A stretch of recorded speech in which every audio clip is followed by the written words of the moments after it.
Hello everyone, and peace of Christ to all of you. Please invite your friends and let us have a good time sharing some education together. Actually, I was going to answer somebody, but then I did watch some of his videos. I remember him. This guy is a poor guy, like I don't want to make fun of him. He might hurt himself. So I changed the topic, and because in one of his videos he mentioned that if Muhammad is advising the Muslims, if Muhammad Muslims today, he's saying Muslims today, they don't insist of circumcision. And then he said if Muhammad was not circumcised, that will not make him from Ishmael, which means he thinks that Muhammad was circumcised. Nowhere in Islamic tradition, anywhere it says that Muhammad ever been circumcised. However, let us leave this poor guy. These days anyone can grow a beard and his hair go crazy and he think he's Einstein. But Einstein is only Einstein. There's no two Einstein. Otherwise, being bald or having crazy hair doesn't make you Einstein. We hear always in Christian churches, not only between Muslims, many ignorant who they say that Ishmael, he is the father of the Arab. And sadly, I say ignorant because you might hear someone, he is even a priest, saying that. First of all, the word Arab is not even an ethnic. The word Arab is a word mean people of the desert. Whoever live in the desert, he is an Arab. As simple as that. In other words, it's the same as the word you use for Bedouin. So when you say Bedouin, you mean Arab. When you say Arab, you mean the Bedouin. Low value, maybe from your side, because from my side it's very good. Is my voice good, guys? Increase the value. All right, let us see. We will check the setting. Sound is weak. Interesting. Okay, let me check why.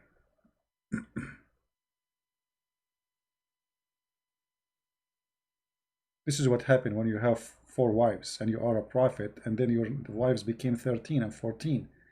And your wives, they play with the things you have. I mean, like a microphone, etc. I told them, don't even get close there. But what you can do, I mean, give me a second, please. It's not easy to be a prophet these days. Now the Muslim, they will say Christian Prince claim to be a prophet. Yeah, the one who will do that is the best video editor, Mimi Hijab.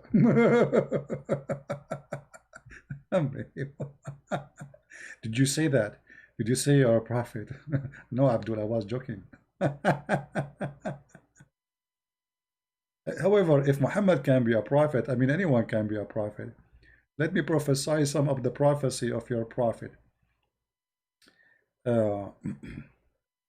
There's a joke about Muhammad, where a guy, he came to him and he says, my wife, she is going to deliver a baby.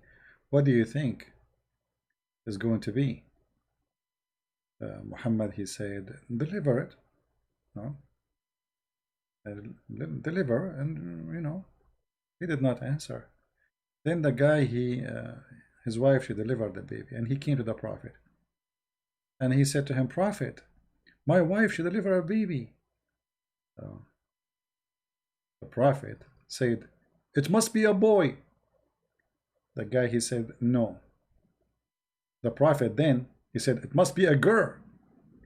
And then the Bedouin, he was amazed how the prophet was able to find out.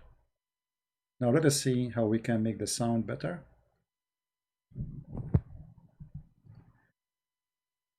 Okay, now is the sound stronger from your side? Is the sound better? I'm afraid if I make it louder, you guys might go deaf. Is it good now? Am I heard? Hello, hello. All right. Is the sound good or no? Is it so strong? Good, no? Loud and clear? Okay.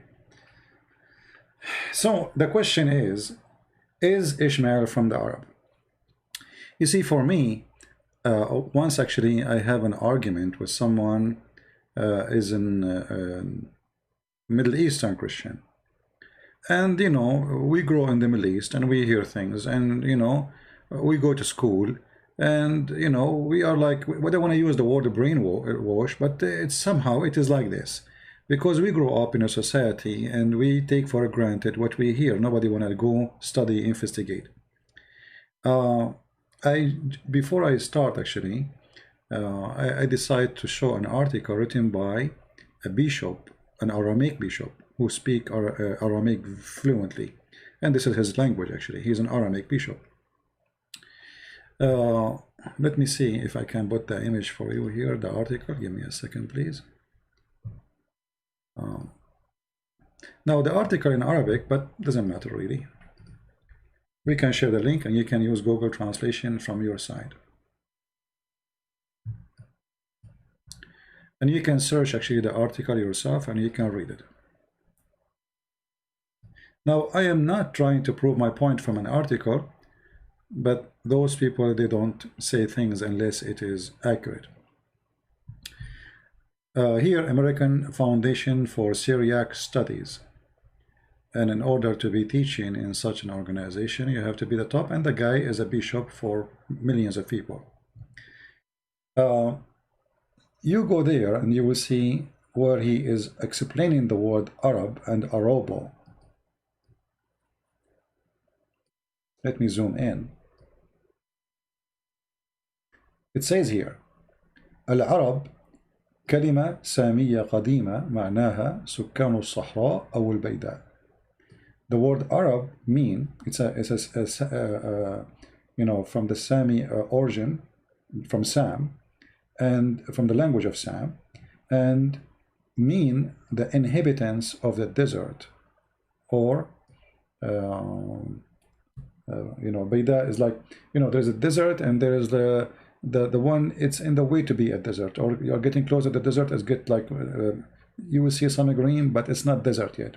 So those people who live in those places, they call them Arab. It is not a nation. Whoever live in the desert, he is an Arab. All right. So, and you know, all the origin of the word is not even Arabic, which is funny. I mean, it's not even the Arab who call themselves Arab. I mean, those who live in the desert, it was the Aramaic people. And here you see how funny it is that now today you have a name people use and you call yourself, but in fact the one who gave you the name, it was not you. It was the Aramaic. Now, the word Arab, by the way, is not only mean, or doesn't mean only people who live in the desert. It means people who they are savage. So it's kind of like if somebody, he did not take a shower for long, you know, like he's a Badawi, you know. So this is Arab. It can be used even for someone who is not an Arab as a way to describe his situation, let's say. And here he's explaining to us how the words came to the existence today. All right. You can search. Actually, I'm going to post the link for you guys. Give me a second. Let me copy the link. I will post it for you in the chat, so you guys can use Google Translation from your side, and you can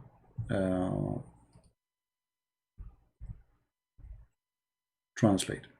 Someone saying lose with Nini. Our friend, this Nini is an idiot. He don't even have high school. Bring me somebody. You know, when I talked to him, we were in a chat room, and he agreed that your prophet have boom boom with the goat. I mean, what are you talking about? Boom boom with the goat. He agreed. Go and watch the, you know, the conversation between me and him. And the Muslims then they were making fun of him, attacking him badly for what he did. So you are an idiot. And actually, I think it is you who is mentioning his name, because his name nobody mentioned except himself. Now, so here in this study is showing us where the word Arab is coming from. Have nothing to do with a nation. Arab are not a nation. It's a mix of people who they are. Actually, even if you go and search in the Hebrew, you will find the word Arab mean mix, the mingle. You know, the one is mixed. It's not the one who they are pure. You know, pure in which way? We are losing internet. Very good. Uh-oh. All right. I hope we are not going to lose the internet. Let me see.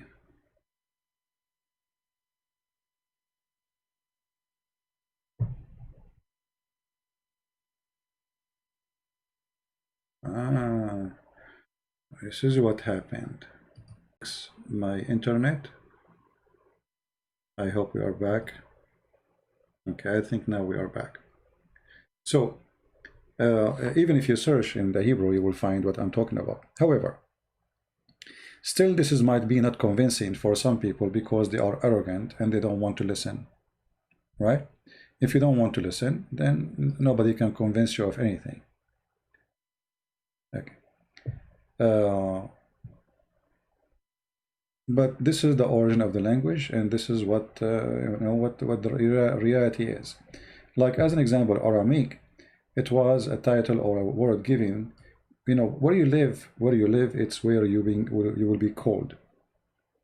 As an example, Aramaic is the children of Aram, and Aram or Aramaic is a name of those who live in a high land.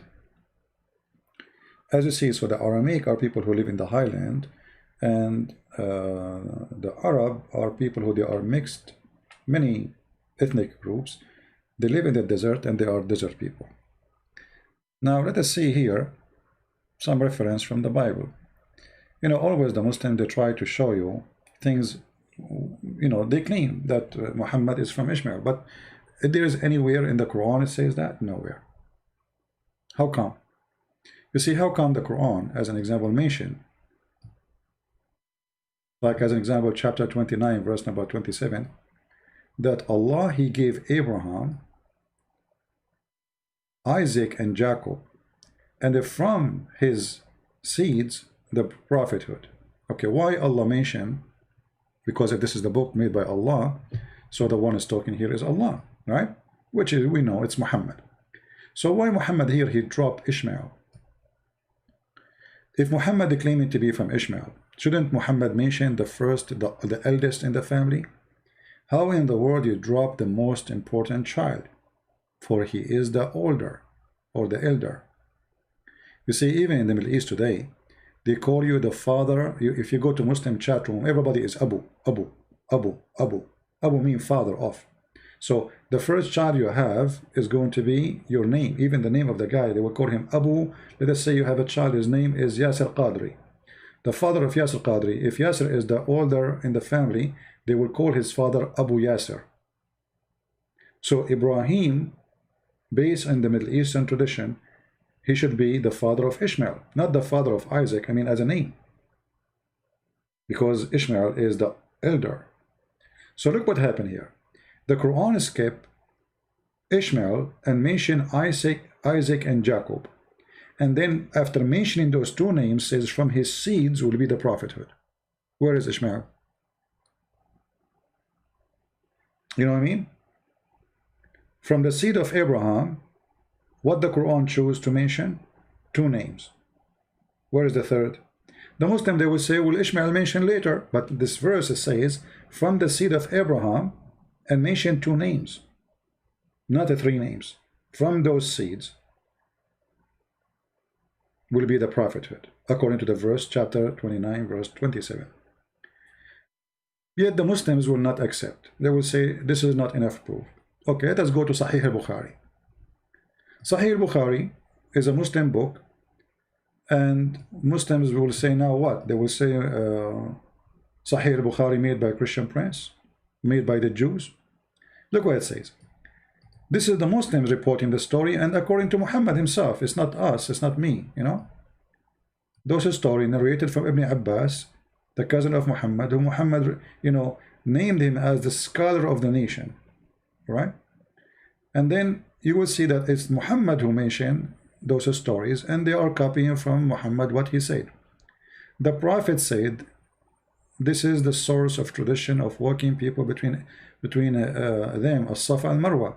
And here Muhammad is speaking about fabrication, about the wife of Abraham, which is Hajar, and the wife and her son. And look what happened here. Muhammad, he confirmed, and his followers, they confirm that Ishmael, he do not know Arabic. Read carefully. So they settled there, and later on they sent for their family who come to settle with them. So there's some of families become permanent residents there. The child, i.e. Ishmael, grew up and learned Arabic from them. I mean, have you ever heard of a stupid statement after this? Somebody will say to you that Ishmael is an Arab. He is the father of the Arab, but he learned Arabic from the Arab. Do you see it?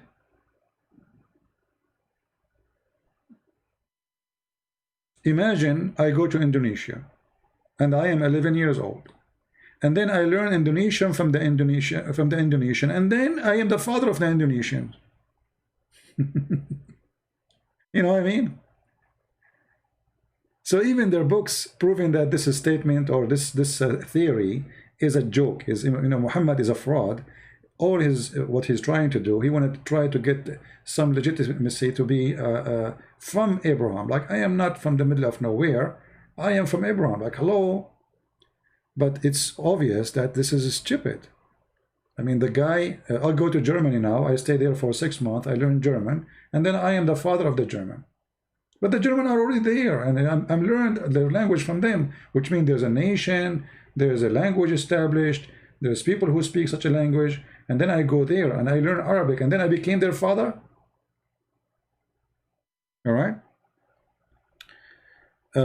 So it's very silly and very stupid argument when they say such a statement. And actually you can see more reference in my books about Ishmael being the father of the Arab.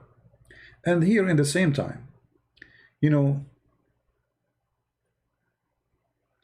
if I am from Ishmael, does that make me a prophet? No, I mean, do we inherit prophecy? I mean, if my father is a prophet, I will be a prophet too? No. It's about God, you know, he chose people, like, you know, not from everyone from Israel he became prophet. There's chosen people by God who they became prophet, regardless who they are, their fathers. But they are from the children of Israel. Muhammad is not from the children of Israel, and Muhammad is not from Abraham for sure.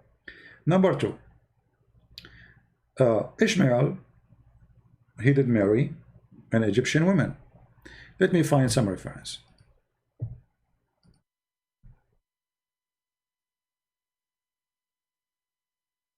All right. This is the book of Genesis, chapter 21, verse number 21. Very easy to remember, 21:21. You will see here that he settled Ishmael in the wilderness of Paran, and his mother arranged for him to marry a woman from the land of Egypt.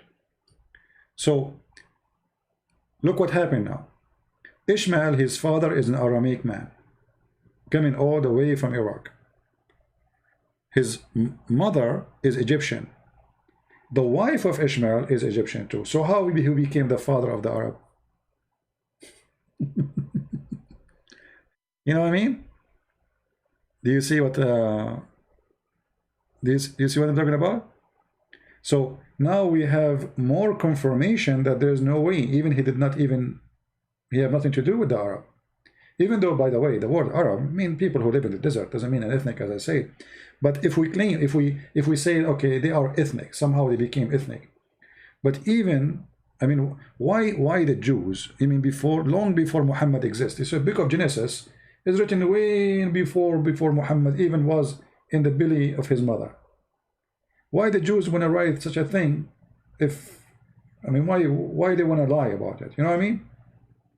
So he married an Egyptian woman, and there is then now all the options of having children who are Arab is gone. The Arab themselves, Muhammad himself, the Sahih Hadith confirm that Ishmael, he learned Arabic from the Arab. And if you marry from the Arab, even if you marry from the Arab, does not make your children Arab. The children will follow their father. You know what I mean?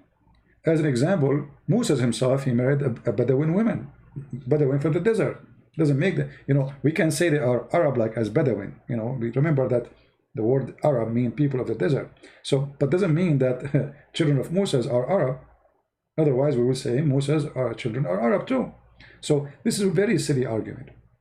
But as you see, even the Bible confirms that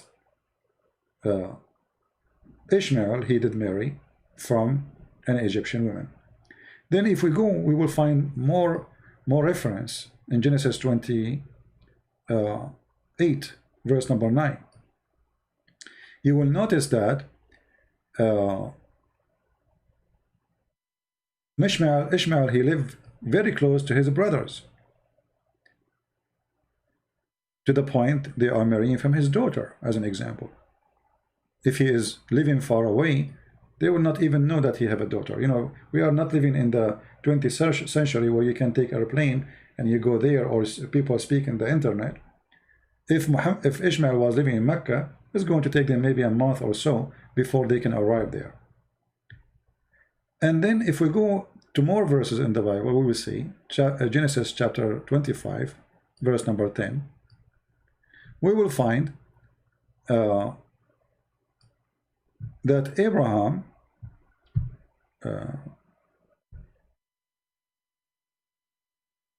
this is about the barrier of Sarah, where Sarah was located.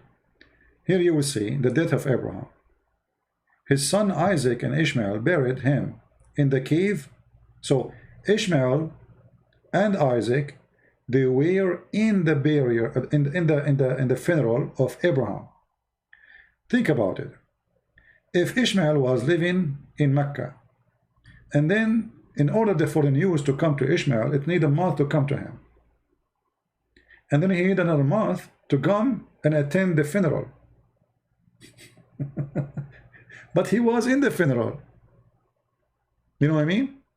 That's mean Ishmael, he don't live far away, maybe a day or two from where Abraham he lived. Remember, I mean, at that time, they cannot let a dead person stay for long, for he will smell bad, and you know, things will go really wrong. They have to bury him as fast as possible. So when we say that his sons Isaac and Ishmael, they buried him, that's mean they are there, and that's mean Ishmael is very close. So how that can be that he was in Mecca? Mecca is like 1,200 mile, I think, maybe like 1,400 kilometer from where Abraham was. You know what I mean? So in order for Ishmael to take a camel or a donkey or whatever, if you want to cross the desert, you have to take a camel. The donkey cannot survive it. Even a horse will, you know, you have to take a lot of water with you. There's no water in the way. So if you take a camel, you know, how long is going to take the camel to be there? So all those things, you know, I mean, there's tons of, we can share endless reference about Ishmael, where Ishmael he lived. You know, Ishmael, according to the Bible, there's many places where it's, you know, shown us where Ishmael, you know, literally he lived. Let me see if I can find a map. Give me a second. Actually, the map, it was open, I closed it. Okay, let's see where we can find the map. Yep. All right, this is the wilderness of Paran. I mean, it's far away from Mecca. This is in Sinai. And the brothers of Ishmael, they were living around. They were living in that area. So they are not far really from each other. Somebody will say that the Bible says that children of Ishmael, they will be a great nation. My friend, a great nation does not mean, you know, I mean, the Bible mentions many, even small number of nations. They will be great nation. Great nation is about, there is something great about them. Let us say something not necessarily great as good. It can be great as influence. But in the case of Ishmael, nothing bad about Ishmael actually. And some people think that when the Bible says that Ishmael will be a wild man, That's mean those are the Muslims, and the Muslims look at them, they, first of all, Muslims, 95% of them are not even Arab. They are not, The Arab is a very small, tiny minority between the Muslims. Secondly, the Arab themselves, they are not Arab, which means they are not really one ethnic. They are a mix of let me see if I can do that. Hold on. Give me a second.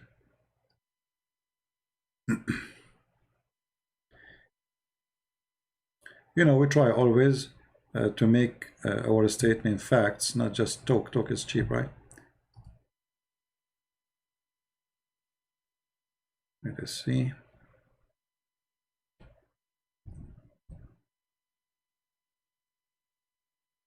Okay.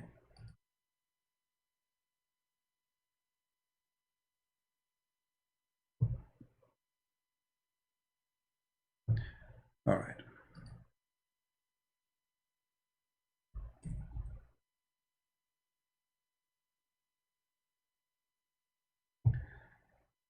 Let us look here.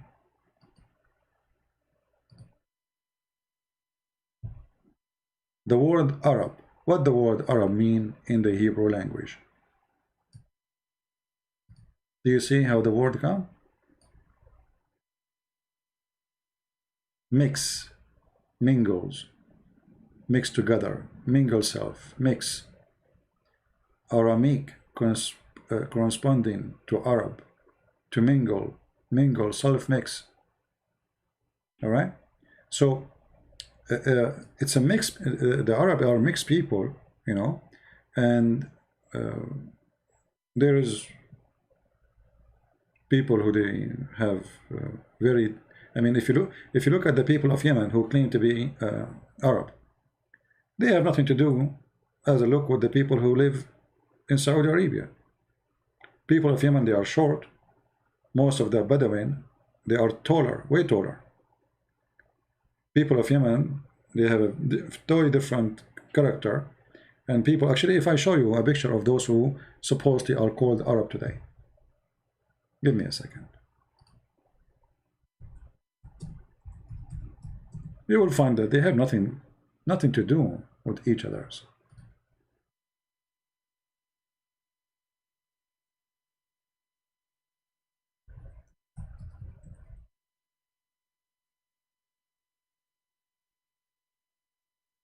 As an example, the king of Jordan, he claimed to be an Arab, supposedly, and he's from Mecca, right? What about this guy? He have a blue eyes.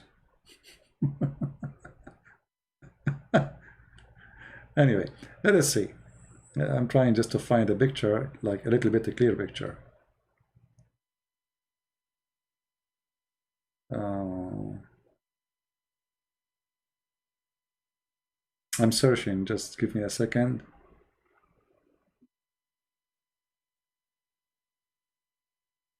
There's many pictures, but none of them are close to the face, so we can see the difference.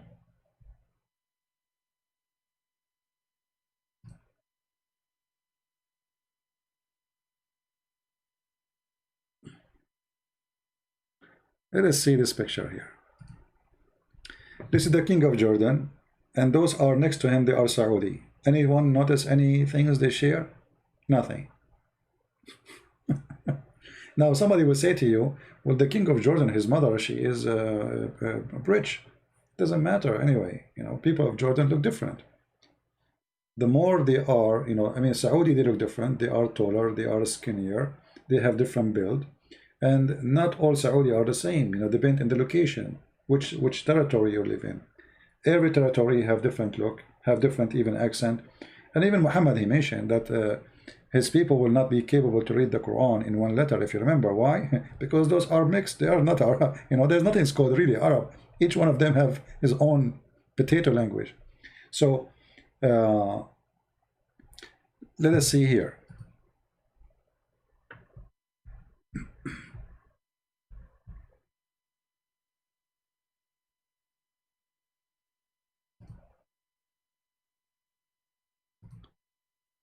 This is the the crown prince of Saudi Arabia, and later he will be the king. And the other one is a ruler from Emirate. Now, you look at them, maybe both they are dressing like Arab, but I mean, as Bedouin people, but they have totally different look. Their eyes is different, their nose is different, their mouth is different. Everything about, even their build is different. Everything about them is different. So you can tell they are two different people. Let us see another one. This is the Prince of Qatar.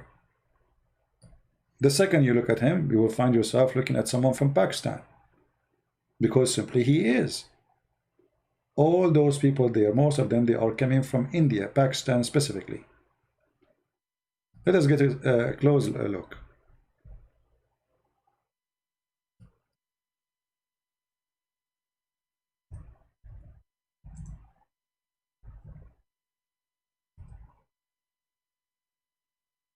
Give me a second.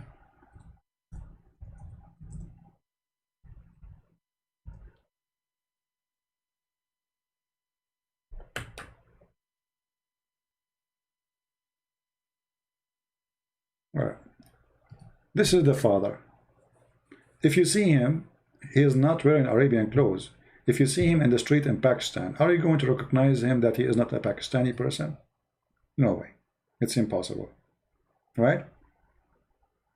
All those people, they are coming from, because they are, you know, Pakistan is very close, by the way. It's just, you know, like a few hours by the boat, you will be there. It's almost across the border. Even their tradition, their food, their look. This is the Prince of Qatar right now, isn't it? This is a guy from Pakistan. So how those Arab, they look different? I mean, each one of them is coming from different galaxy. Why they are not looking the same? You know what I mean? If when we say Arab, we are talking about ethnic group.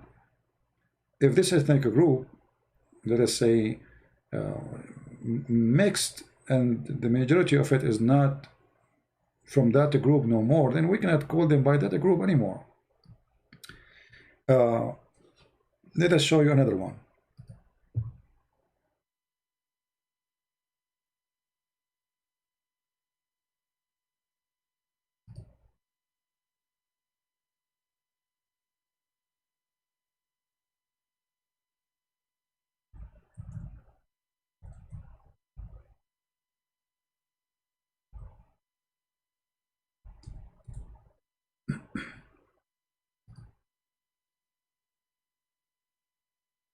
Okay, look at this one.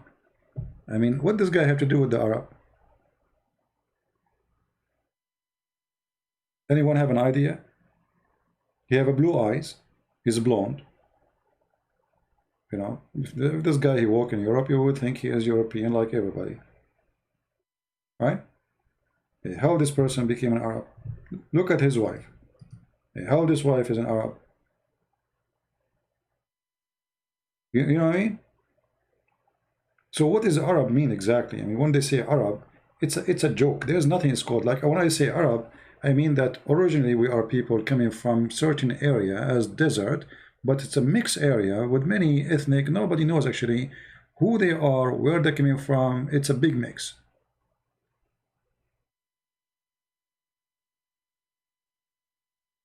Egyptian are not Arab.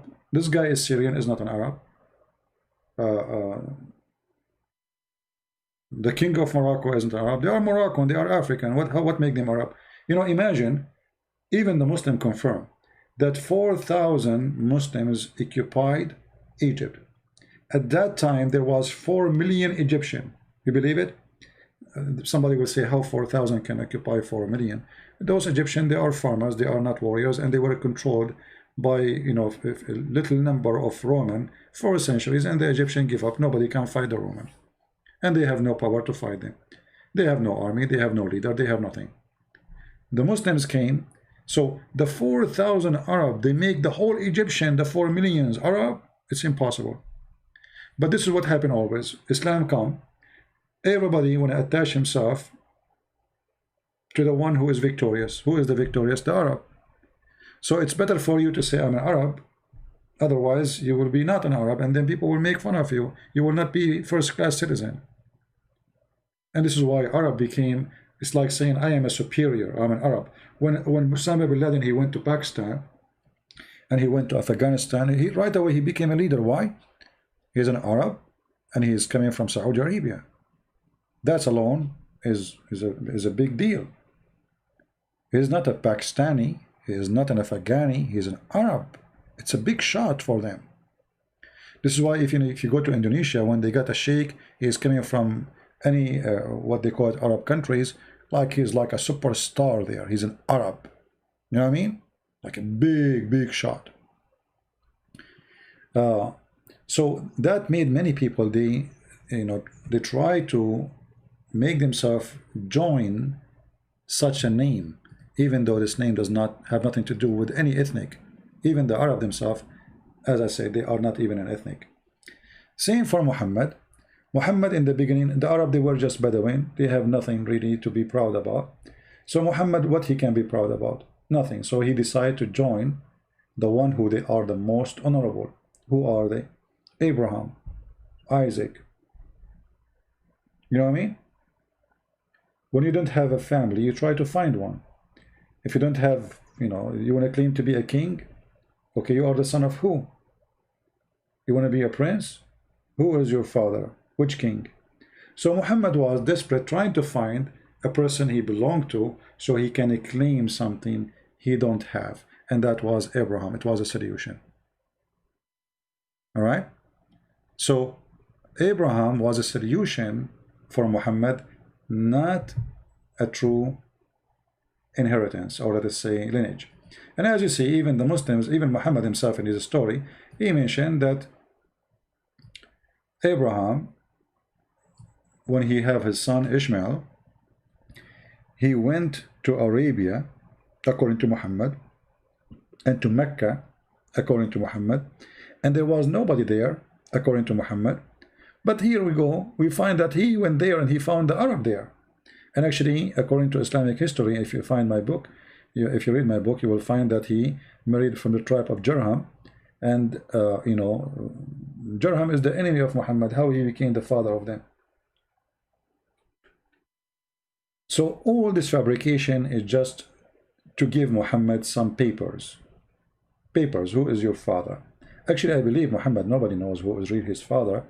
For me, I'm just guessing. I think it was Waraq ibn Nawfal. If you have my book, you will see that when Muhammad's father, supposedly the one Muslim claimed that he's the father of Muhammad, he was going to have sex with the mother of Muhammad, the sister of Waraqa. She offered Muhammad father 100 camel to sleep with her. Now the story here is very fishy. I mean, 100 camel to sleep with her. Secondly, that means Muhammad's father was a gigolo guy, like you get paid for sex. So when the Muslim, they mention those stories in their books, that Waraq ibn Nawfal's sister, she offered 100 camel when he was going to have sex with the mother of Muhammad. And then Muhammad's father, after he finished with the mother of Muhammad, he came to her. She said to him, I do not need you no more. She changed her mind. So it looked like she was sent by her brother Waraqa, trying to convince him to stay away from this woman by offering money. And when he did not stay away, the offer is gone. No more money, no more camels. And imagine 100 camel in that time is a lot of money. I mean, it's a lot of money. So imagine at that time, that will make you really rich. Same time, Islamic books prove that Muhammad was born 4 years after his father's death, which is very stupid even to mention that this guy, his name is Abdullah, and he is the father of Muhammad. And Abdullah, he died, and then his wife, 4 years after, she gave birth to a son. You see, the father and the son both they supposedly they have sex with 2 women in the same night. So when we see the Muslim, they say that Muhammad and his uncle, they are the fruit of sexual relationship in one night. So how Muhammad was born 4 years if Muhammad's father was dead 3 months after? So to make it simple, let us say there's two guys, they have sex with two women in this night. And then one of them, he died after 3 months. Or let us say 6 months. And then after 4 years, the one who died, the woman he slept with, she gave birth. That is Muhammad. See? So everything is against Muhammad. We don't know who is Muhammad. When the Muslim, even they say that Muhammad, his father, his name is Abdullah. How his name is Abdullah, but he don't believe in Allah? How his name is Abdullah, but he will go to hell? You know what I mean? If the guy, his name is Abdullah, why he is going to go to hell? Slave of Allah.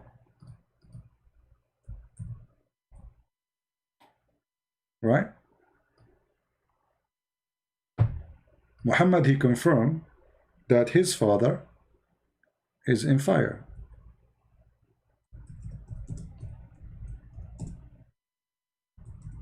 So what I believe that the real name of Muhammad is unknown. In the Middle East, if somebody is unknown, we say Abdullah Fulan, which means unknown slave of Allah. Unknown person. Abdullah is a name, is a title. You give it to somebody, is supposedly unknown as a person. We don't know. All right? A man asked, where is my father? Messenger of Allah said, your father in hell. When he turned his back, he said, my father and your father in hell. You know what I mean?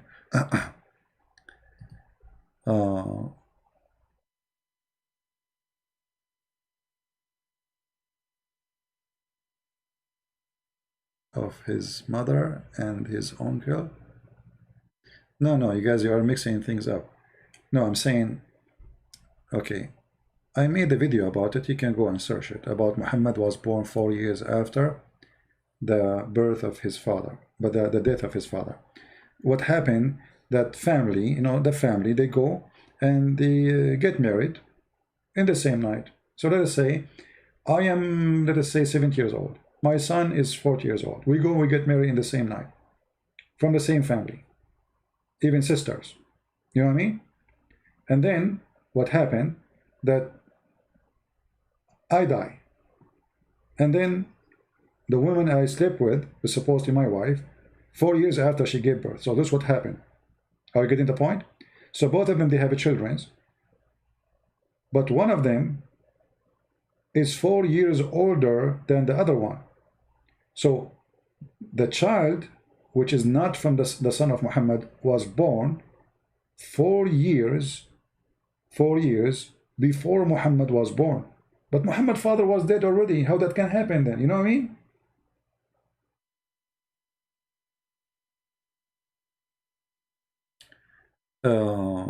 Anyway, so you see all the reference proving to us that this is a fraud. This is additional fraud of Muhammad claiming to be from Ishmael.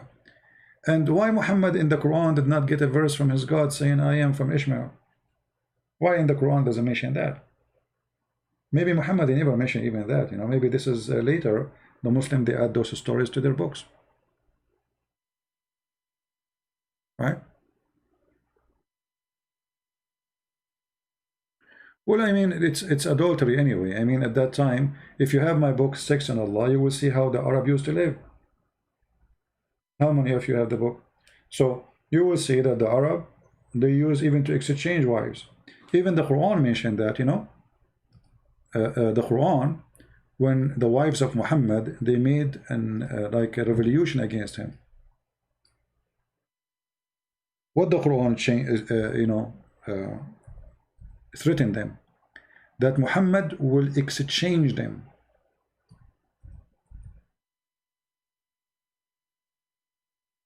How you can exchange women? Change or exchange? In Arabic it says exchange. Yubaddil. Mubadala. I give you, you give me. So what the Arab used to do, when Like you go to this guy, you say, you know what, even sometime not a permanent exchange, like temporary, like you are bored from your wife. So you go to this guy, you say to him, can I have your wife for like a month or two, and you take my wife for a month or two? So they exchange. So look what the Quran is saying.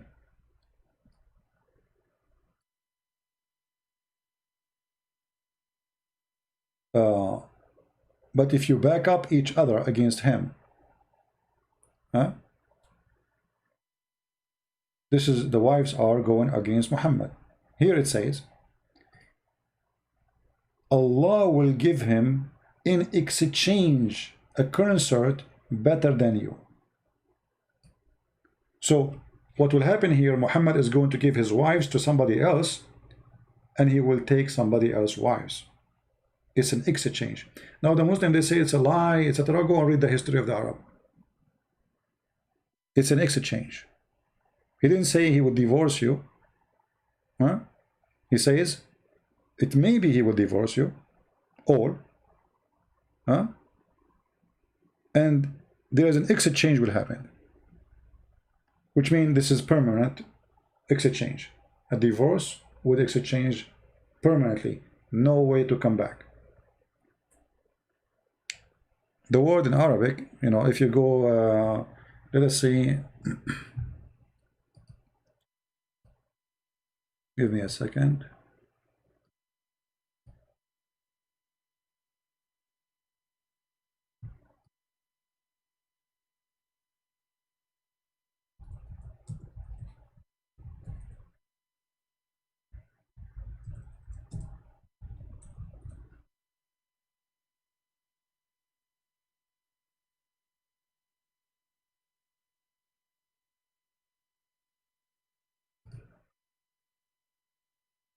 Actually, even in the translation, they are, you know, this time they are saying it means exchange. So we do not need to use this.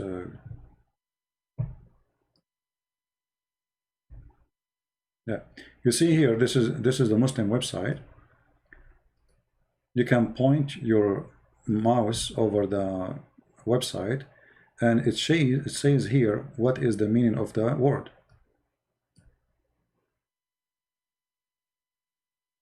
He will substitute for him. Even in the other translation it says exchange. Here they change it. Anyway, so the Arab, they used to do that. You know, there is many kind of relationship between the Arab. Even sometime if you have if you want to have a son and from a noble family, from a good blood, so what do? You send your wife to a man who is very well known to be good, or maybe he is very good looking, or etc. So you send your wife to sleep with that guy. She stay with him for a week or two until she, you know, she get what she want, a baby from him, and then she will deliver a baby, and the baby will be to the original husband. This is why Muhammad actually in the hadith, he did not come with something new. He is copying what the Arab they do. As an example, Muhammad, he says, the child is for the one who owned the bed. Do you see it? The boy is for the owner of the bed. Who is the owner of the bed? The husband. If the woman, she sleep with someone else, the child still is not for that man. It's the one who owned the bed. Do you see it? Which means, if God forbid your wife, she slept with somebody, and you are a Muslim, and now you know that this is not your son, according to Islam, you cannot say he's not my son, because you own the bed. And according to Islam, the real father cannot say this is my son, for he don't own the bed. Do you see it? And here you see a very stupid rule, because now imagine if a guy, his wife, she was sleeping around, and he found that she is sleeping around, and the wife, she gave birth to a daughter, but this is not his daughter. This is not his daughter. And now he knew that this daughter is from the guy who was sleeping with his wife. What do you think he can do to her if he's an evil man? You know what I mean? So what Muhammad here established, which the Arab used to do, is very ugly. Because the man, he might now seek revenge from the man who was sleeping with his wife and maybe rape the daughter, which is not his daughter anyway. And Muhammad, he taught even the opposite. If you go in the Quran where it says وَجَعَلْنَاهُ نَصَبًا وَصِهْرًا, and read the interpretation, you will find that the Muslims agree in chapter 25 verse number 54 that if a man, Islam only consider marriage as a relation for lineage, which means if a man have a daughter and she is not from marriage, he can sleep with her. And I change any Muslim to say I'm lying. This is what it says in their books. We can show the reference right now as we speak. All right? So if a Muslim, he have a girlfriend, and his girlfriend, she delivered to him a child with his son or his daughter, legally, according to Islam, you know, she is not his daughter. Because daughter is only a daughter from marriage. The Quran confirms it is not lawful for you to sleep with your daughters. So that is make it clear. Quran saying you cannot have sex with your daughters. But who said that those daughters are daughters in Islam? Which means if it's only from marriage, she is considered as a daughter. This is why a child from adultery in Islam or fornication is not considered as a son or a daughter, and they don't carry even the name of the father, and they don't deserve a child support, and they cannot even inherit any penny from their father. All right? Do we have any Muslim he don't agree?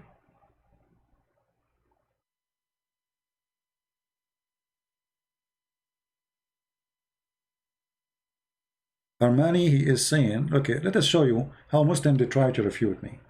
They cannot refute me, so they say, either they edit my video like Mimi Hijab, potato, or they say this. Why I want to debate? They are asking, why you don't call him, correct him? He said, why I want to debate with delusion person? My friend, perfect. I like what you said.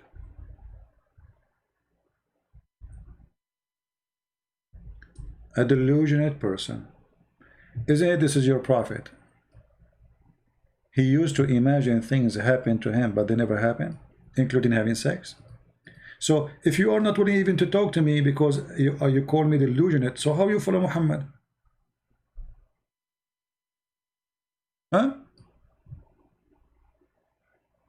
And now he will try to change the topic. Here we go. This is your prophet. You Muslims confirm that your prophet is a bewitched man. What does that mean? He's possessed. Bewitched. So he began to imagine that he had done a thing which in fact he did not. Like what? Like what? Like what? Huh? Like sex. I mean, imagine your prophet is delusional to the point even his sex is fake. Even his sex have no witnesses. His wife was not there.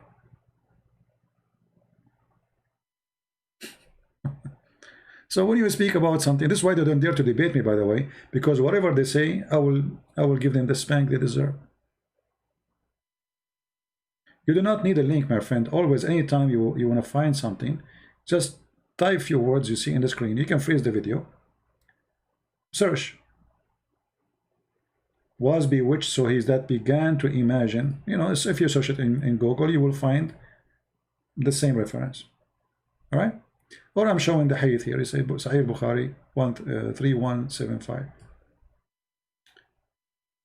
And Muhammad, even not only this, I mean, even his sex was fake. Read carefully. This is his wife. She was saying the following. The Prophet continued for such and such a period of time, imagining that he had sexual intercourse with his wives, but in fact he did not. Yasser Kadri, debate me. My friend, isn't it a shame that you are using a name of somebody else? All right. Don't do that. Grow up. Do we have any Muslim have any comment about what we said, anything we said? Now, here, if you notice, if Muhammad, his sexual relationship, it was imagination. So how we can trust this guy that he saw an angel? How we can trust that this guy, he been squeezed by an angel? Because obviously he was squeezing his wife too when he was imagining. He was squeezing many things. I'm not going to count them. How come Muhammad did not notice that he was squeezing something not? This, for sure, had nothing to do with his wives. I don't know what he was squeezing, but he was squeezing something. All right? So, and here you see the hypocrisy. The Muslims, they try to attack me by saying things like, Christian prince is a blah, blah, blah, blah. Say whatever you want. I am not a prophet. You can call me whatever names you want. Who cares? I don't really care for all what you say about me. You don't even know who I am. So, the second we show them what is in the screen, they try to change the topic. Anyone can tell me how in the world this person can be trusted? You see, when I was in the army and I finished my service, I was leaving. There was a guy, like there's an office you go to do the papers before you leave. There was a guy next to me. He said to me, I said, oh, you're done? He says, well, no, they released me. I said, well, what's wrong? He said, he hear voices. The guy, he looked fine. I mean, he didn't look like a crazy person, but he hear voices. He admit he hear voices. And that is in the army is very dangerous, you know. So, even as a soldier, you cannot work in the post office. You cannot work. Muhammad cannot fit to work anywhere. If you tell this story, you cannot even be a witness in the court. A judge will not accept you to witness even for a guy he took a zucchini, because obviously you imagine things. You know what I mean? So how you can be trustworthy? The guy, their own, I mean, the funny is that this is their own books saying that. Who is saying that? Aisha. I mean, first-hand witness. Is that an authentic story? Yes, this is Sahih Bukhari. How this guy can be a prophet? How you can trust that this guy, he saw anything? And look, since he mentioned that he cannot debate me because I am illusionate, he don't talk about illusionate no more. Look, he's so quiet now.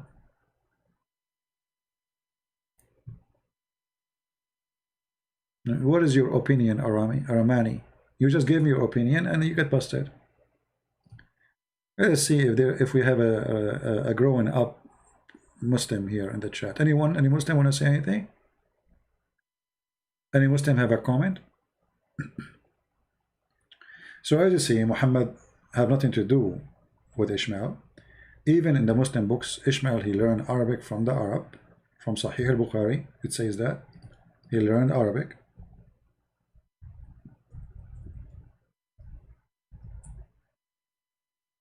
From the Arab,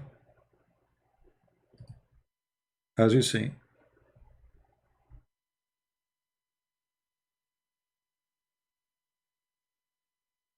So all those statements is a statement of ignorance, even if the one who say them is a Christian. It's okay. I mean, you get to be ignorant for some time. You know, me myself, when I was a kid, I heard people saying, is Muhammad from Ishmael, from Ishmael. So for a while I was thinking, okay, he is from Ishmael. How I know? Until you start, you know, digging and searching and studying, and your knowledge increase, and then you will find that this was nothing but a false you know, statement. And you know, there is many people, they go today in churches, they claim to be teachers, but they have no idea what they are talking about.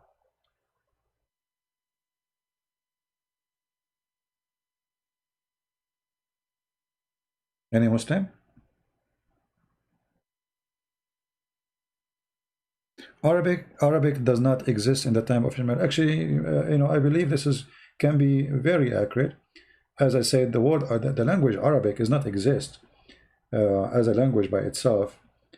The Arabic language is a mix of Aramaic and other languages. Actually, if you read the Quran, I believe that the first Quran was not even in Arabic. It was written in Aramaic, even Aramaic letters.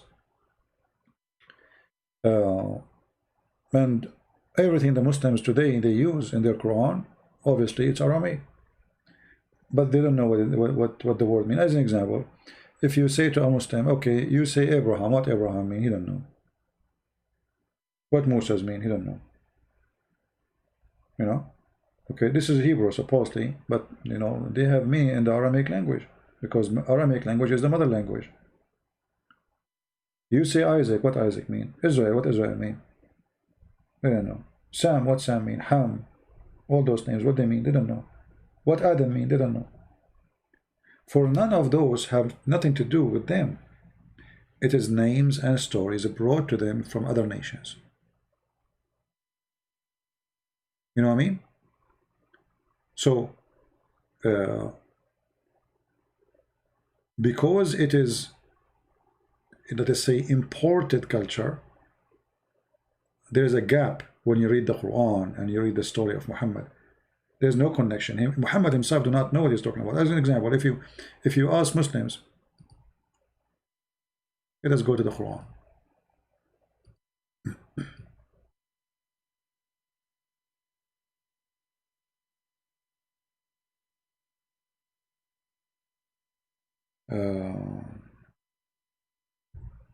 Let us see this one.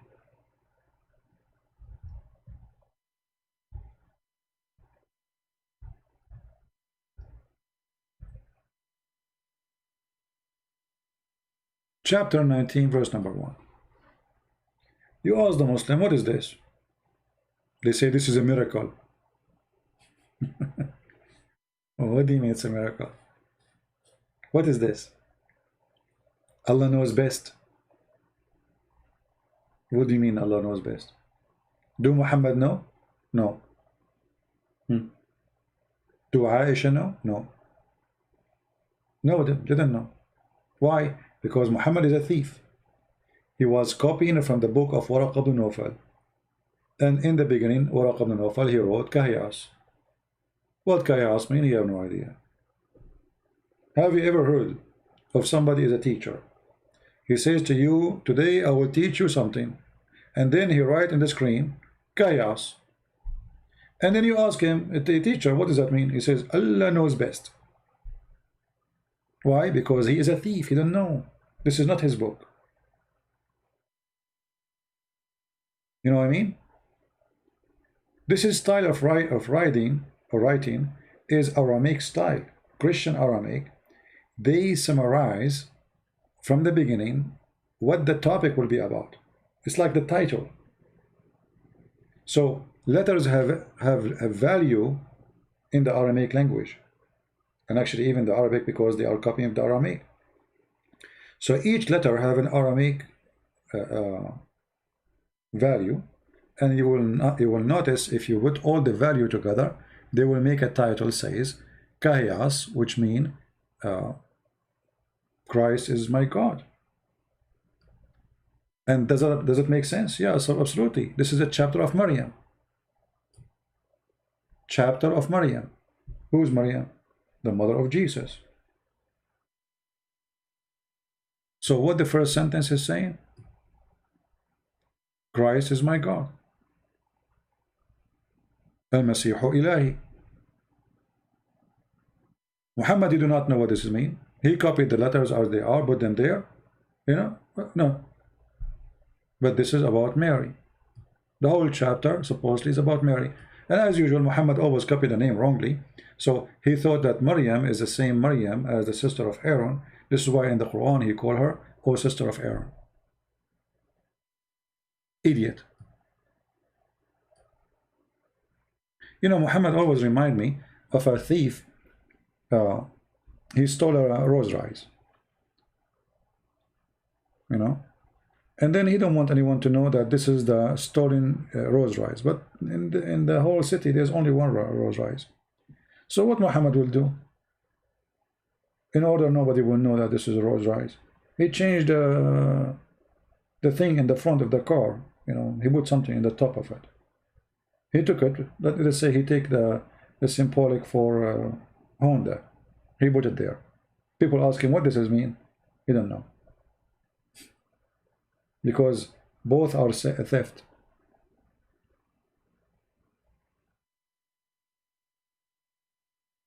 All right. Do we have any Muslim have a comment?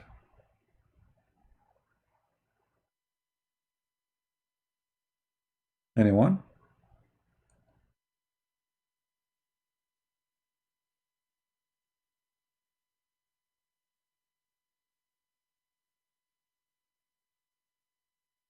Where Jesus says, I am God, worship me. Why you call him? This is an example of stupidity. Yes, sir. I know that this is not Yasser Qadri, the real one, but I don't know. If we ask Yasser, why you call him Jesus? I mean, look how funny. Look how funny Islamic cult is. Where Jesus said, I am God, worship me.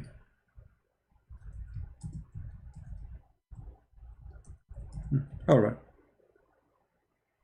I'm not going to show you.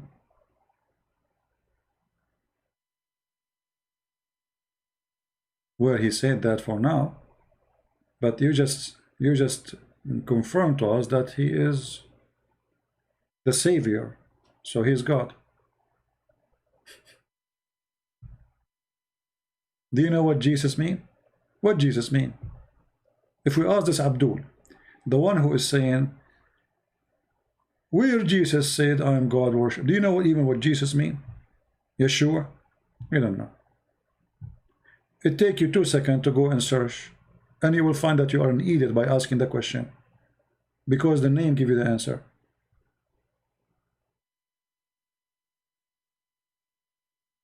Isn't it amazing how funny they are?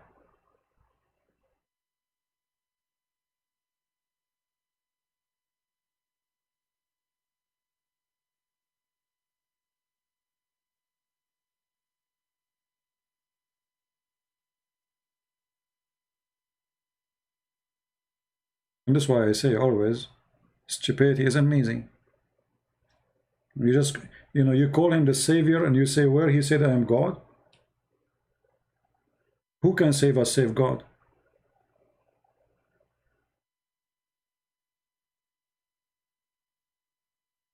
You know what I mean? Who is the Savior or save God? There's nobody can save you save God. So you say, where is the Savior said, I am God? It's like saying, where the one in the, what they call him, the swimming, the beach guard, where the beach guard, he said, I know how to swim. You know what I mean?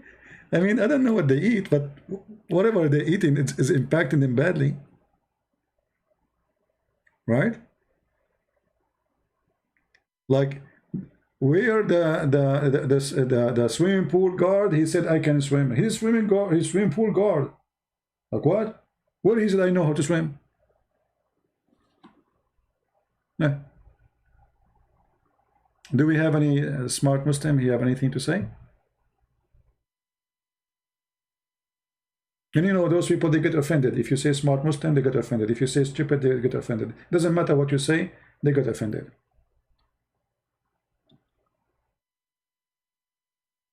He saved you from the Dajjal. That's wonderful. The Dajjal is the most dangerous creature. He is the devil. That's alone. That's mean he's God. Even your prophet says, when the Dajjal he see him, he will be melt like salt in water. Why? How come the Dajjal did not melt when he see Muhammad, Shaitan?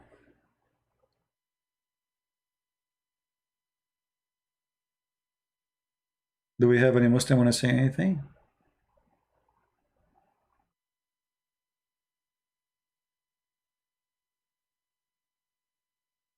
Isa, you see, I cannot really confirm, but I am thinking, this is my own theory, that Isa was the son of Maryam. Maryam. Which Maryam we are talking about? Not Maryam, the mother of Jesus.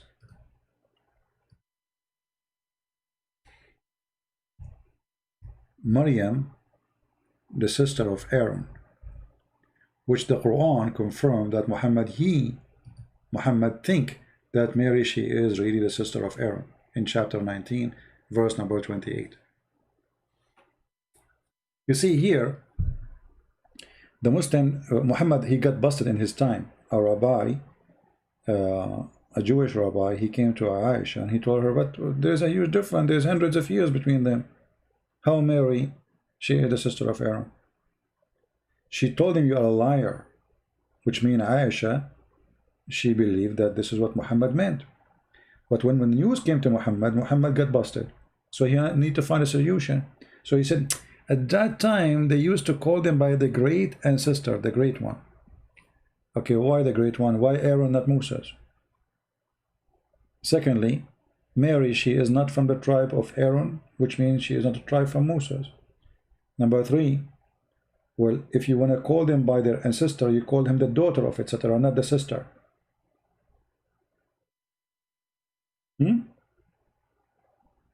The daughter. To say the sister, you are making her equal to her grandfather, and this is not right.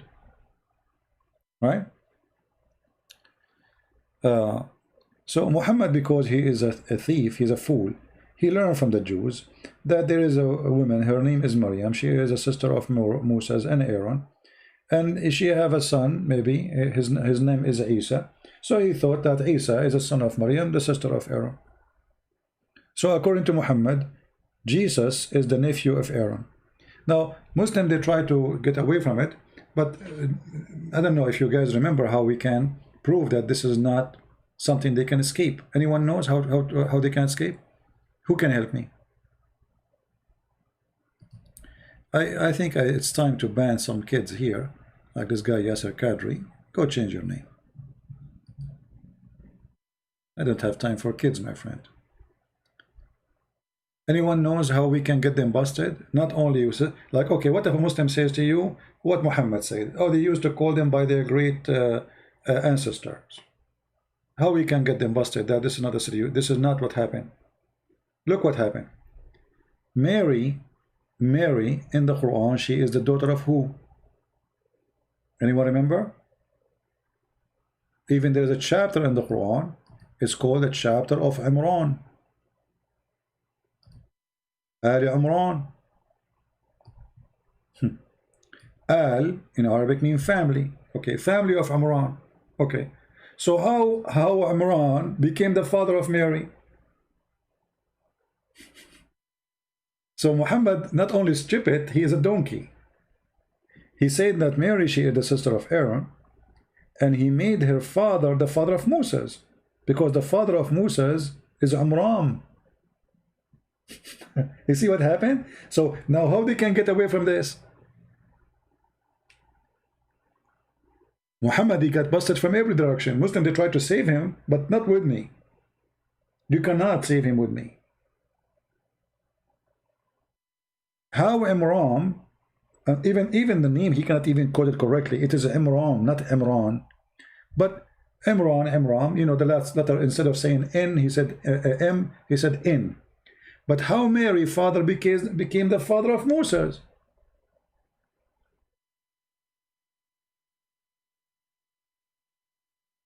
You know what I mean?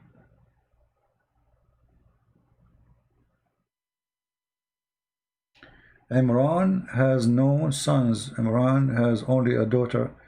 Christopher, I don't know. You are thinking in different direction. My friend, Mary, her father is not Imran. Where the Imran is coming from? Are you a fool?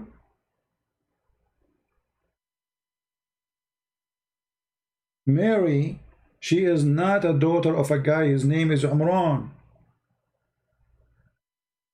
The only Imran we knew is the father of Moses and Aaron, and this is why the Quran says Mary, the sister of Aaron.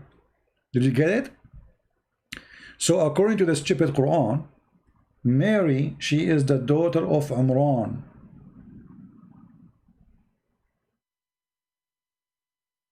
But Imran is the father of Moses. And that explains why in chapter 19, verse number 28, It says that she is the sister of Aaron. Are you getting it? Or still trying to swallow?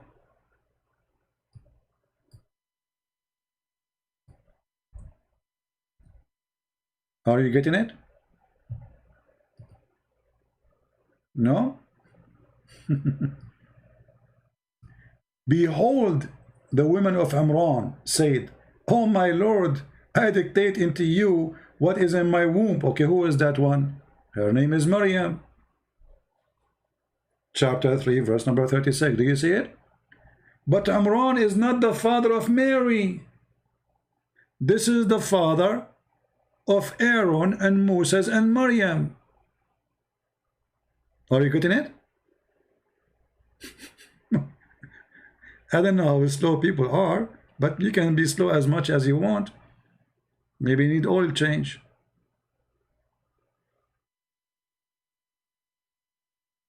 Right?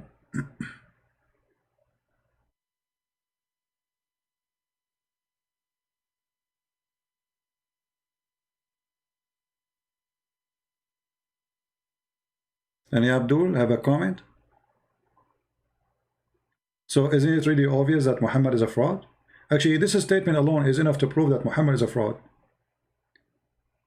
Why we Christians 600 years before Muhammad, we need to change the name of the father of Mary? I mean, what does have to do with anything? Even the name of Mary changed.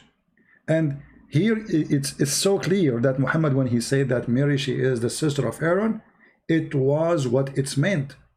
Because the name of the father of Aaron and Moses and Maryam is Amram.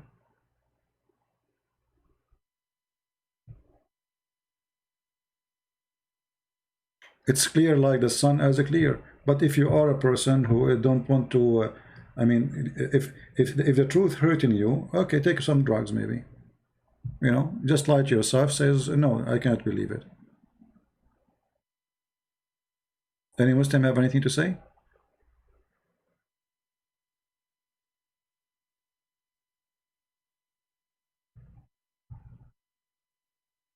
Armani? You better go, Armani. Take care. Take a hike. Did you read the Bible from the beginning to the finish? No, Armani, I was waiting for you to teach me because I am illiterate like your prophet. Did you ask the same question to your prophet?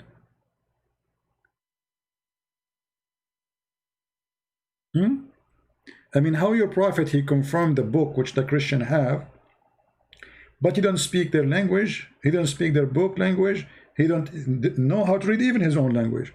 How you confirm the book?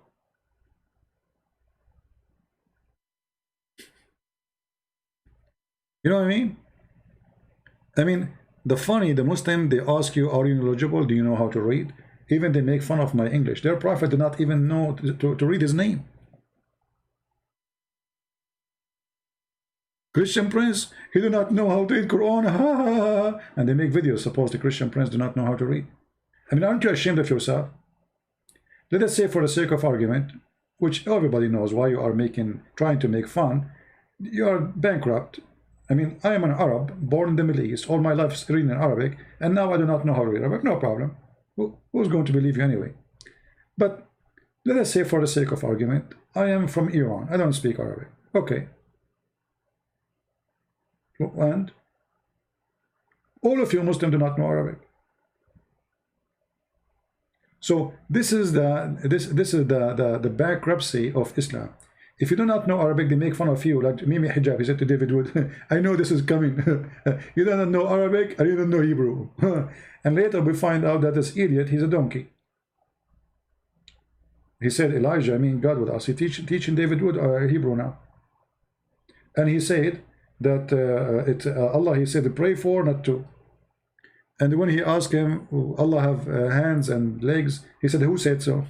Your prophet says so, you idiot. The Quran says so. Do we have any Muhammadan?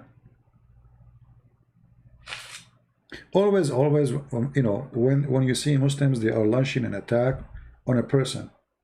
That means he is doing a great job. All right? And they try to put the pressure on him. Like, depend on the person.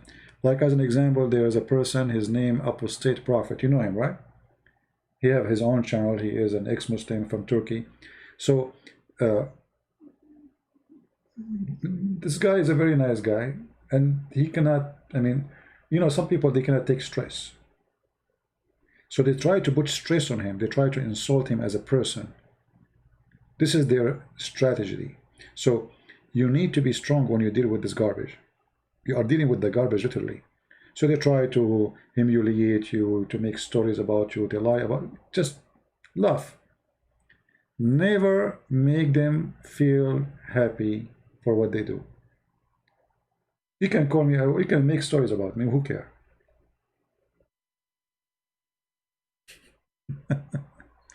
Once in a chat room, somebody says to me, Christian Prince, Muslims, they say that you love women. I took the microphone. I said, my friend, thank God I don't love men. I love women. What's wrong with that? Supposedly they are trying to this, like, you love women? Really? What? What does that mean? They try to make you like, I mean, imagine who is talking about loving women. They have a prophet who was jumping from a woman to a woman like a monkey. I am, you know, I don't have 13 wives. I don't have a girlfriend. I don't have anything. Do you like women? Sure, women are beautiful. Why not? God, he made me a man. So if you are making me like feel bad, like, is that women? No, I will laugh at you. So they try to make you like the devil, you know, he love women. I was so, oh, who, what? Yes, thank God. I am not going to do the same as Muhammad, who was licking the face of Osama. You know, remember the say of Osama? He licked his face and he said, I wish if Osama, or if Osama was a girl, I will dress him until he grow up and get married. Why you are wishing Osama to be a girl? Licking his face. Right? So they tried always, anyone who speak against Islam, they try to put you down. And look what happened now with Yasser Qadri. You know, Yasser Qadri was their sheikh, was their scholar. They love him. Allahu Akbar. He teach them even terrorism, you know. I got him busted many times. Yasser Qadri, suddenly he said something they don't like. The Quran is a shish kebab. Or Qadi. Yasser Qadi, huh? Suddenly, they are waging war in Yasser Qadhi. Suddenly, this guy is not a Muslim. I will not be surprised, by the way, if they say that he is sent by the Jews. You know? I'm telling you, I will not be surprised if they do so.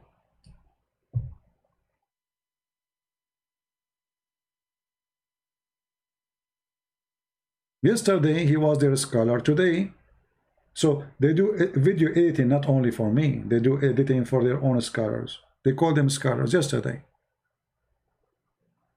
he was a scholar, today is the enemy of Allah. And now this guy is going over from place to place like a monkey, flagging the videos about him, specifically Christian videos.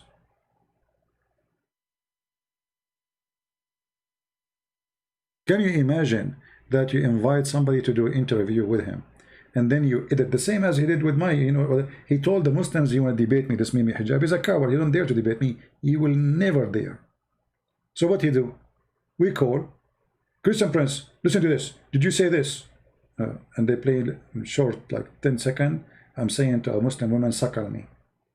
Did you say that? Did you say that? Yeah, I said that. I was quoting your stupid prophet, he hung up on me.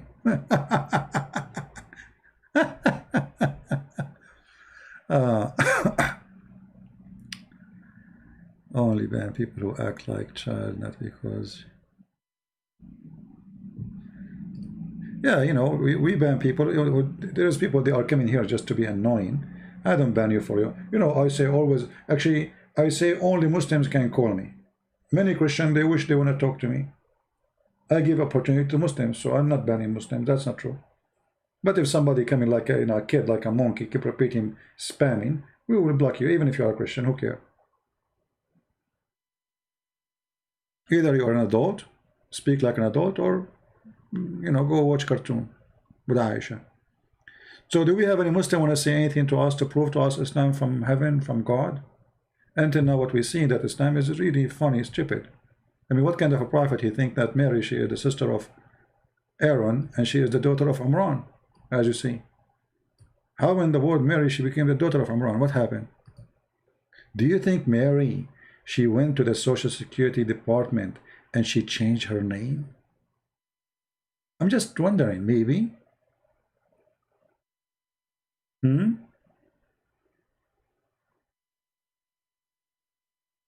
Any Muslim have an idea?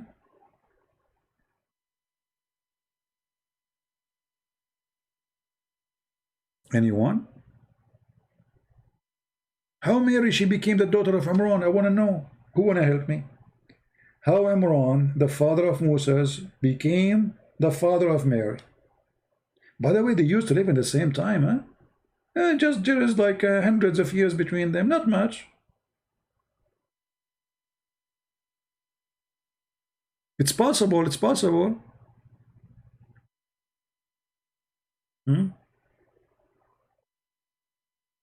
Magic, magic can happen.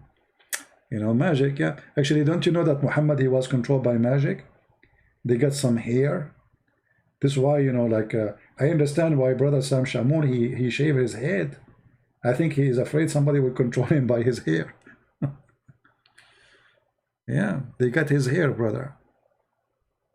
Very evil people. Never give your hair to somebody.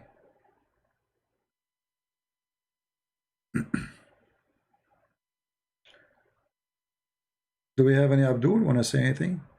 There's a guy, you know, he's supposedly a Jewish, but he's a poor guy. I feel sorry for him. You see, the Christian prince, he called Muslims Abdul.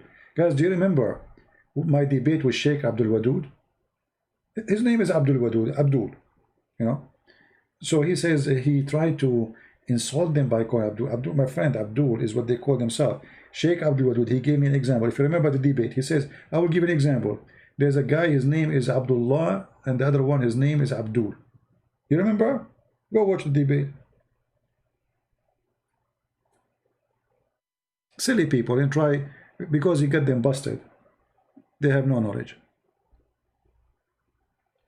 For me, by the way, when Muslims or even anyone, they attack me, I believe it's for the benefit of what we do. The more people they speak against us, the more people watch my videos. And this is exactly what I want. You know what I mean? Like you will see a funny guy without saying his name. Don't make the fool famous.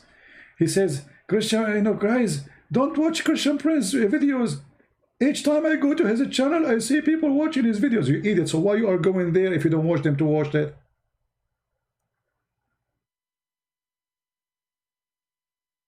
I mean, look at this idiot. He is trained the Mohammedan. Don't watch Christian Prince channel. He says every time he go live on air, I go to his channel and I see you there. Don't go there. But so why you go there yourself? And those who do not know who's a Christian Prince, they will wonder, like, who is this guy, Christian Prince? Let's see his video. You know?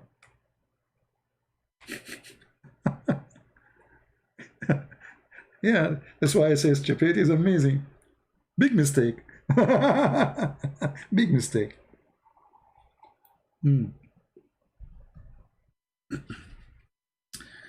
know, when Mimi, he did that video, the Muslim, they say, Christian Prince, he finished you. You are finished. And, you know, you see, even if I am not telling people in advance, I have 900 people watching. I mean, do you see how much I finished? Finished for what? For saying, suck on me? Go to your prophet, you eat. And the funny, they say Christian Prince, the sexual predator. For what? First of all, you know, you liars. The woman, she was saying dirty words about Jesus, and that's why I quoted for her what her prophet said about suckling. Secondly, if somebody says to a Muslim woman, suckle me, that will make him a sexual predator. You just admitted that your prophet is a sexual predator. They don't know what they are doing.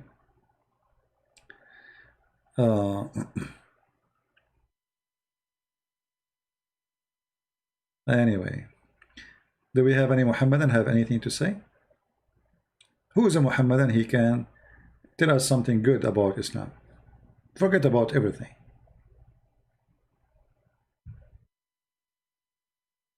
Yeah, he will be refuted, you know. Yasser Qadri, he will be refuted. I saw a video actually of a Muslim. He's refuting Yasser Qadri by speaking about letters. He says, as an example, in some verses, the letter it says this and letter says that. It's just a different letter. This is not what the Quran is about, my friend. What letter? What letter? One dot can change the whole meaning of the word. Secondly, when you say it's preserved, it is preserved, right? And then we find that, as an example, one chapter, which is Al-Ahzab, used to be equal to the chapter of Al-Baqarah. How many verses in Al-Ahzab? Let us see. This is the chapter of Al-Ahzab, as an example, not just, you know. How many verses are there? Let us check together. 73. How many? Total of 73. This chapter used to be equal to the chapter of the cow. How many verses in the cow chapter? Read carefully. 286. So how many verses are missing in one chapter? And this is according to Muslims' reference, not to us. According to Muslim reference, according to Aisha, according to the scholars, from 286 we have 73 only. What happened? The goat ate it, maybe, as the hadith says. There's 213 verses missing in one chapter, according to Muslims. So what one letter and two letters and five letters? What are you talking about? Right? What letter? And by the way, I'm very upset that they are missing, because that will make us, we have in one chapter 213 jokes is missing.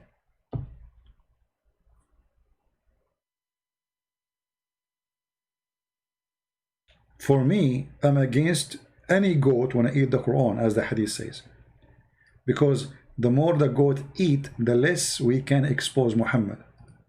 So don't take me wrong, I support the preservation of the Quran.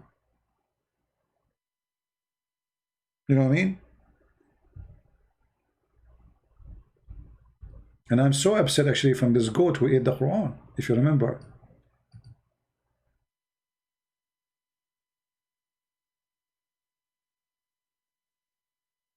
If I know that this goat will do that, I will shoot the goat if I was there. I will never let her even get close to the bed of Muhammad.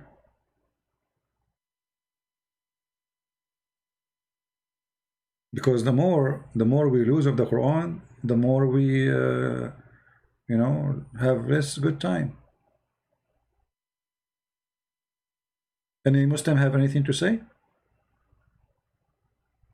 By the way, as long as the Quran says anything happen is by the will of Allah, so do you think this goat was sent by Allah?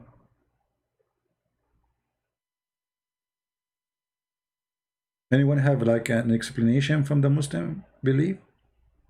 Why this goat? Who is the one who behind anything happen in this earth is by the will of Allah? If Allah don't want something to happen, will never happen. So if this goat did eat the Quran, obviously the one who sent the goat is Allah. This is Allah goat, which make it a holy goat. because now it's sent by Allah, and now she eat the word of Allah. Any Muslim?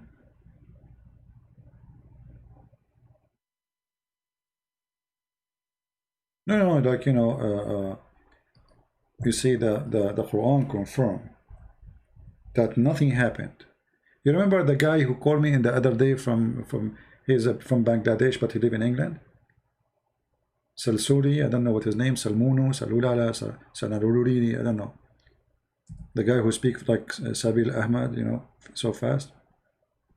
Brother Thittar. So I said to him, today I open my computer and I start exposing Muhammad. Is that something I did willingly or Allah forced me? Do you remember? He refused to answer. Remember, right? I keep repeating the question once after once after once. He will never answer. Why? Because the answer is so clear. Allah, He made me open the computer and speak against Allah.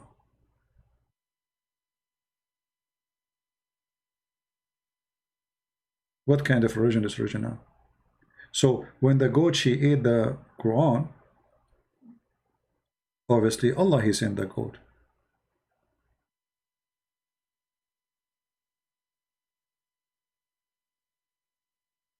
Because the goat cannot do anything. No one, according to Islam, no one can do anything unless it is the will of Allah. Even your adultery, if you have adultery, it is from Allah. Allah, He wrote for you the adultery you will do. You see, Islam can be, I mean, it can be like, you can make it look nice by adding some spices here and there, and making some lies. Muhammad was a decent man. He was the best of his people. He was from honorable family. I mean, honorable family, they are full of lies. Honorable family, the guy, he used to take a shower with dead dogs and women blood from period. I mean, how honorable can be? You know, when you speak to Muslims about Muhammad, they try to make him God.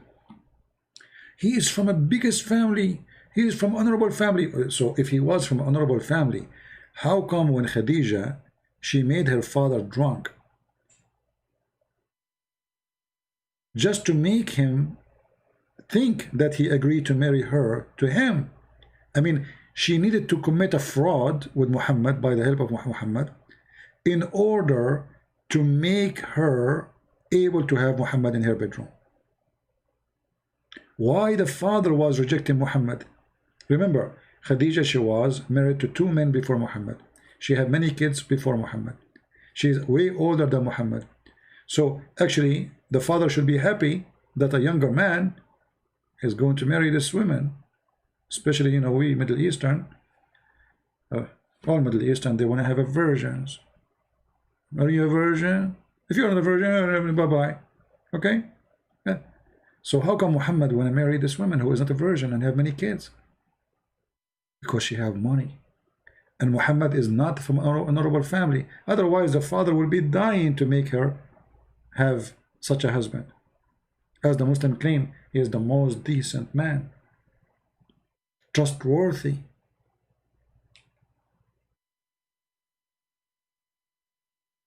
He was a noble man. But, you know, at that time, noble men, they used to take shower with dead dogs. Yeah. I mean, yeah. That's a tradition maybe at that time. My grandfather, who's an Arab man, he told us that at that time, we don't take shower in the bathtub. We used to jump with dead dogs and women blood from period and garbage. Because that will protect us from mosquitoes. I mean, do you see how noble he is? They say to you, he's a noble man. This man is not only not a noble, obviously he is a mentally ill. I mean, regardless who you are, how in the world I'm going to jump with dead dogs and women blood from period and garbage, and even they say it's a stink. In Arabic, by the way, you see here, you know, translation is not too much accurate, but it says in Arabic, and netin, stinky. I mean, it's stinky. He's very noble. Like, you know, when I say I'm an Arab, I think people here, they imagine Christian prince taking a shower with some dead dogs, women blood from, when I'm going to get woman blood from beard, you know, I'm poor guy, single. I don't have 13 wives like Muhammad. So, I mean, what kind of a jacuzzi is? Just imagine the jacuzzi of Muhammad, you will know how noble he was. And the funny, when they ask him, you will see here that the Arab are not like this. You see, yes, they are wild people, they stay in the desert, but they are not dirty. I mean, you see, if you are a Bedouin, there's no water. Water is very little to drink, etc. So it's priceless thing. So you will not be able to take shower, clean yourself as normal people who live in towns or villages, etc. But this guy, even the Arab don't do what he do. Look, they asking him, are you doing this? Who is asking him? The Arab themselves. Are you doing this? Can we use this? Because they saw him doing it. He says, yeah, sure. You know, the water is always pure. Science. Look at this hadith here.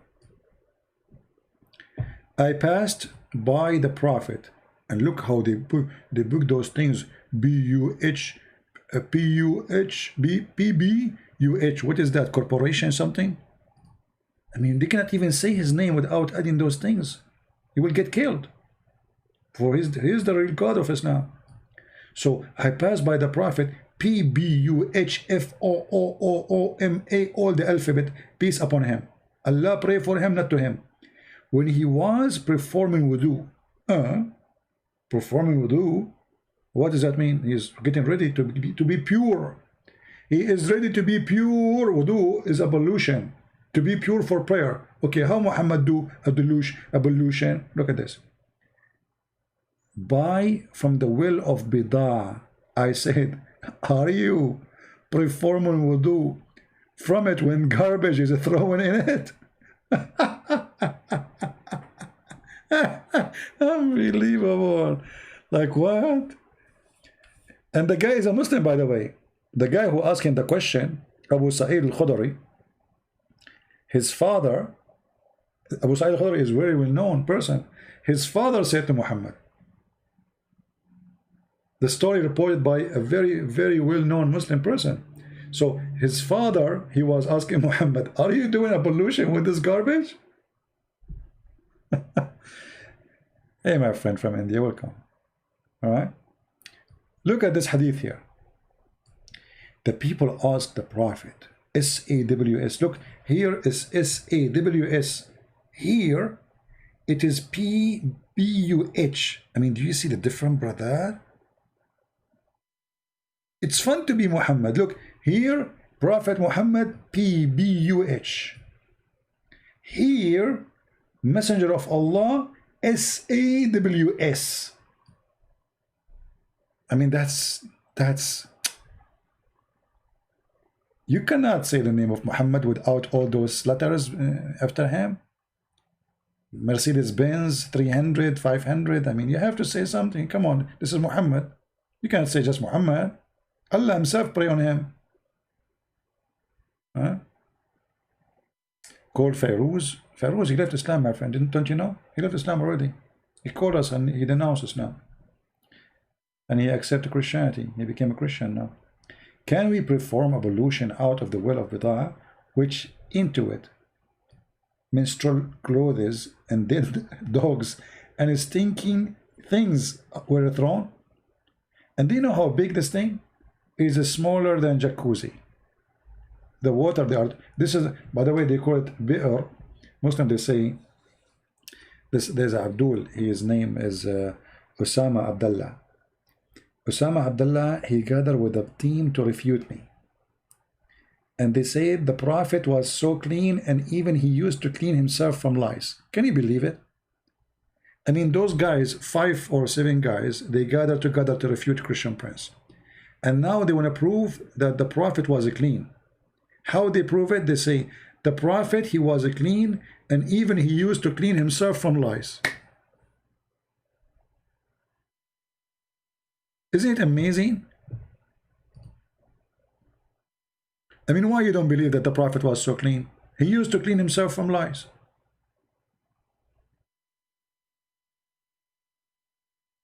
If I play for you the recording of this guy, you will die laughing. Let us see.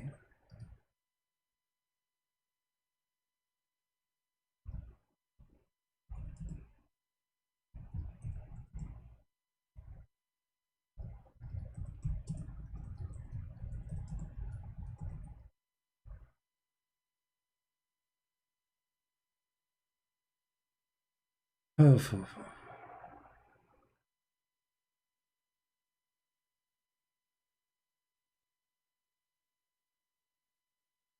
Yeah, I don't know where to find this. It's funny. I mean, 5 of them, he says, I want to say thank the brothers who helped me to refute Christian Prince. And he starts saying, the Prophet, he was so clean, and even he cleaned himself from lies.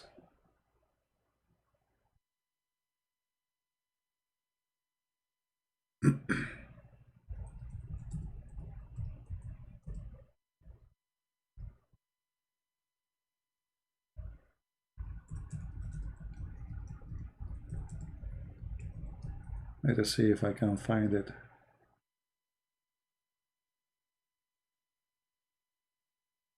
Yeah, sometimes if you look for something, you cannot find it.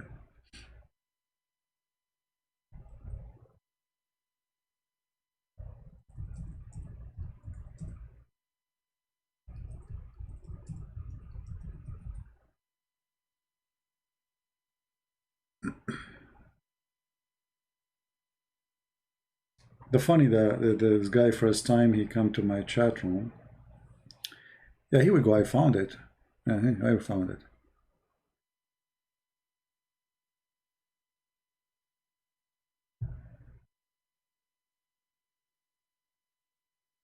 Hold on.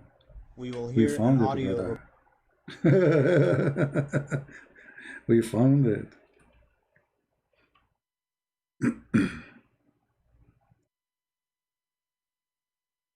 You want to hear it?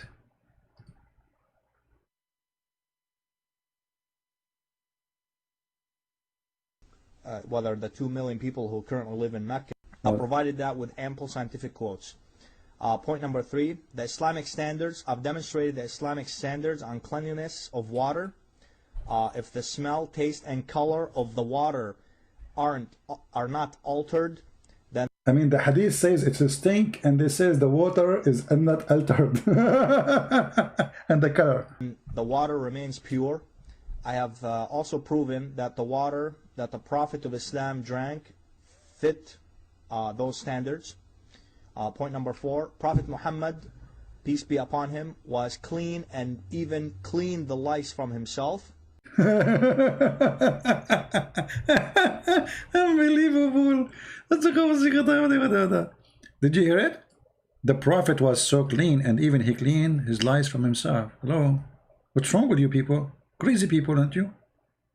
He was so clean. Fit those standards. Point number 4, Prophet Muhammad, peace be upon him, was clean and even cleaned the lice from himself. Point number 5. My friend, there's no screen because this guy, there's no video. It's just text, you know, nothing there. Yeah, I know there's no screen. Don't worry about it. But anyway, this guy, he gathered like a bunch of supposedly apologetic, if they can call them, like Mimi Hijab. They are a bunch of kids, you know, and they want to refute me. Which consists of the following 7 points. The lies that Christian Prince raised against Islam during my debate with him. The funny, they debate me. In the debate, they get spanked. What is your answers during the debate? Why now? You see, they start making videos about the debate because the debate was horrible. So now he is trying to refute me, and he get 5 of his friends, or 4. I'm not sure. I don't remember how many. They are very well known by name, supposedly. And brother, today we are going to refute the lies of a Christian Prince. Which consists of the following 7 points. 7 points, brother. The first point, Was the body of the water really a well, or was it a stream of water? Point number 2, provided ample scientific quotes from the United States government's Department. From the United States government department. The United States government department says if water have dead dogs in it and women blood from period and garbage, you can drink from it. And he quote for you, if a water coming from under the ground, that will filter. You eat it, wet water from the ground. This is water of the sewage. This is not a living well, it's a dead well. There's no water in it. The water there it's not like water coming from the ground. It's a water coming from the sewage. It's a low point where the water of the houses come to that point. This is why they are throwing garbage in it. You are living in the desert. In the desert, nobody throw garbage in a water unless this water is garbage water anyway. It's a sewage. Idiot. Department of Energy and Wikipedia.org website, which is a scientific website, proving Wikipedia.org is a scientific website. Okay. That soil filters water from. See, soil filter water, but the dogs is coming from the top or from the water from. The water have dead dogs. The dogs, they came from the.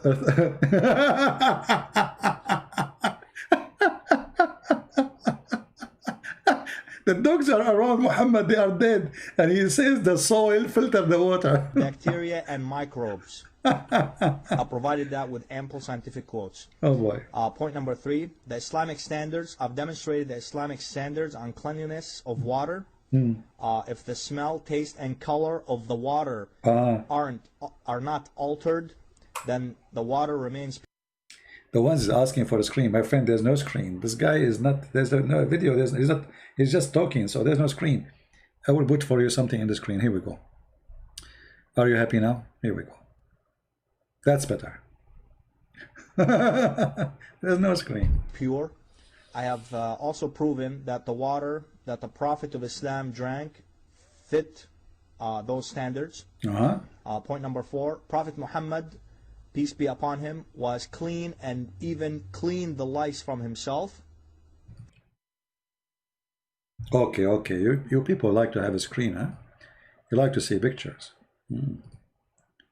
All right. So Prophet Muhammad, he was so clean to the point he cleaned the lice from himself. And by the way, do you know why he mentioned the lice? Because when he was talking to me, he said, the Christian prince, you Christians are you are not clean. You don't clean yourself. I bet you have a lot of lice in your head. I said, okay. So if somebody have lice, he's dirty? He said, sure, yeah, he's dirty. What do you think? I said, are you sure? He said, yeah, for sure. I said, are you sure? You know, the guy got so excited. He said, yeah, hello. And then I showed him as a prophet full of lies. You should see what happened. And now, because he got busted, he's trying to cover it. So the prophet was so clean, and he even cleaned himself from lies.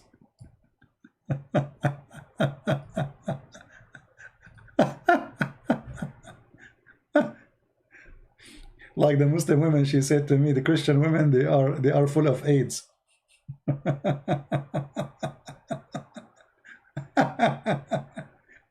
And the Muslims, they cut my video and they put there, I was saying the fact AIDS spread more there. Crazy people. So the Prophet was so clean to the point he cleaned himself from lice. Actually, do you know that Muhammad, he says lice are blessed animals? For they wake up the prophets to pray. Do you know that? Yeah. Muhammad even forbid them from cursing the lice. Even Muhammad, he says that Allah tests him by lies. Prophets are tested by lies. And this is why I am not a prophet yet. Where I'm going to get the lies from? You know? Actually, there's an article. Let me find it. Hold on. People in Dubai, they were selling lice because the prophet, he used to have a lot of lice in his head.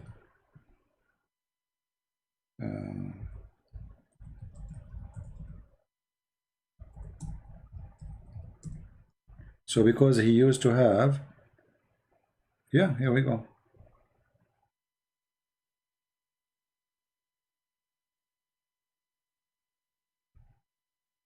That's it. They want to follow the Prophet.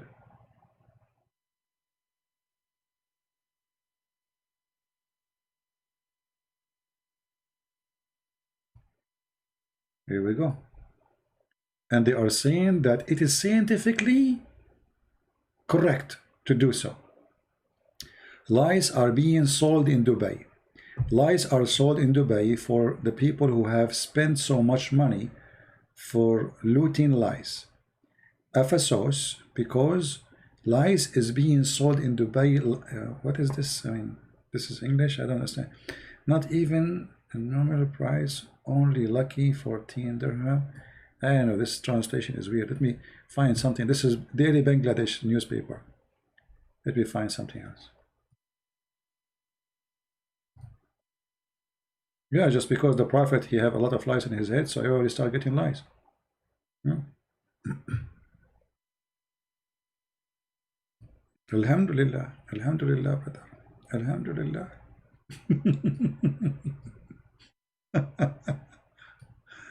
Okay. I mean, this religion make you lose your mind. Seriously, this religion make you really, I don't know what to say, right? But if I show you the Arabic newspaper, they are saying because the Prophet used to have a lot of lies in his head, so obviously it's healthy, it's good. Otherwise, Allah will not allow it. You know, those are sent by Allah. Why he have lies? They are healthy. And they say the Prophet hair was very good. So women who they are suffering from bad hair, they are advising them to get lice in their head. They will fertilize you, brother. Oh boy. Okay. If you don't have lice in your head, you don't know what you are missing. Do you see? Look at this article. Lice is used in Dubai to treat your hair if you are losing your hair. Are lice being used to treat hair loss in Dubai? Yeah, brother.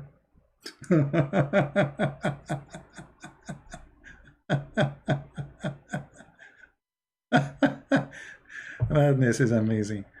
Oh boy. Do you think, guys, I should open a lice store? It looks like it's going to work. Hey Steve, how are you? How is Jamaica doing? I went to Jamaica actually. I like it. Very beautiful country. And a lot of roosters everywhere. But there's no lice. That's why I could not stay for long. Yeah, there's no lice. I'm not going to stay in Jamaica without lice. Hello? No? Even in the Middle East, like you go to the hotel, they ask you, like, sir, do you like the hotel room with lice or without lice? Like the Prophet, or like, you know, are you Sunni or Shia? You know, if you are Sunni, you have to follow the steps of the Prophet. You have to get lice. You know. Actually, if I go in election in the Middle East, but you know, we don't believe in democracy anyway. We will force people to vote for me anyway. I will say in the speech, I will guarantee a lice for every citizen.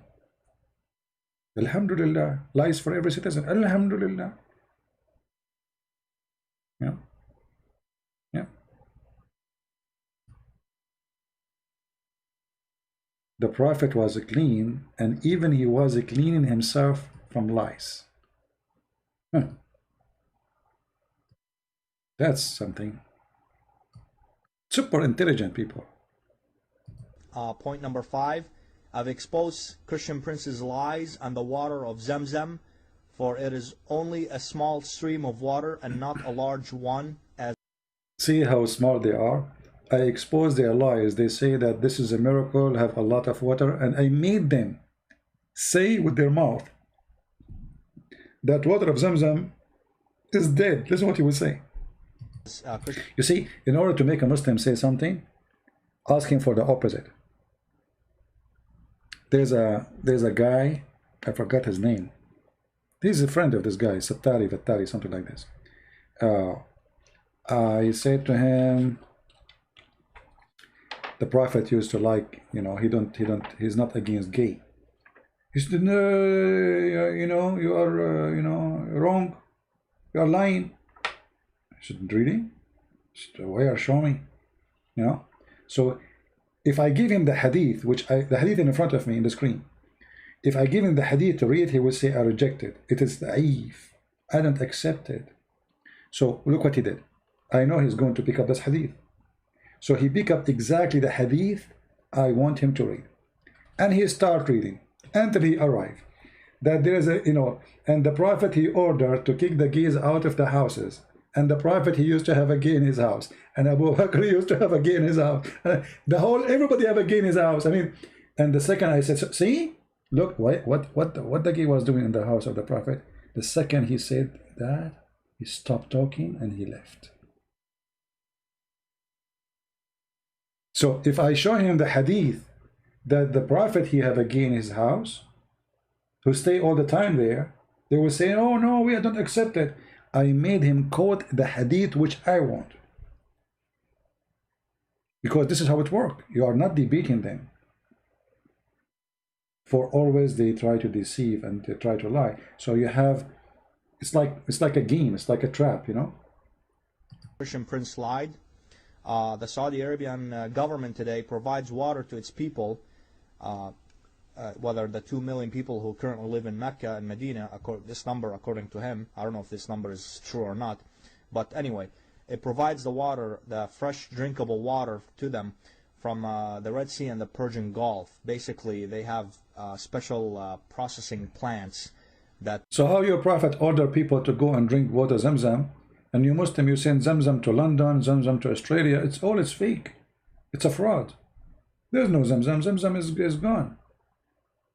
They hook up like pipes to it from the normal water. There's no Zamzam. No. And how Allah he order you to go and drink from Zamzam then? If there's no Zamzam no more. May Allah Zamzam you.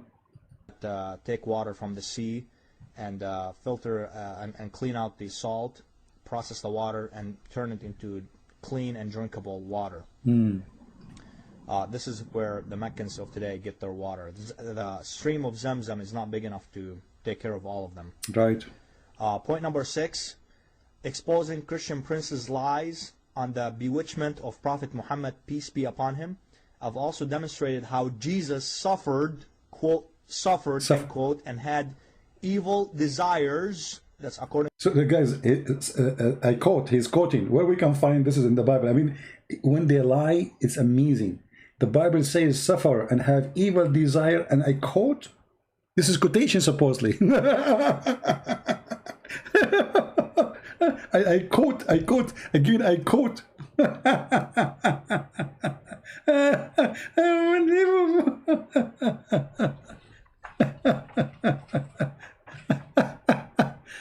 Oh boy, it is the best comedy.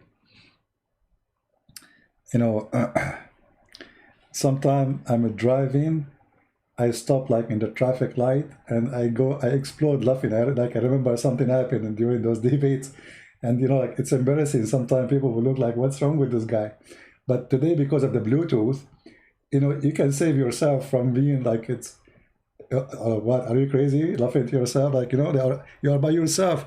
But people, they would say, maybe he have a Bluetooth in the other ear, maybe, you know, he's listening to somebody, maybe. It's the best comedy.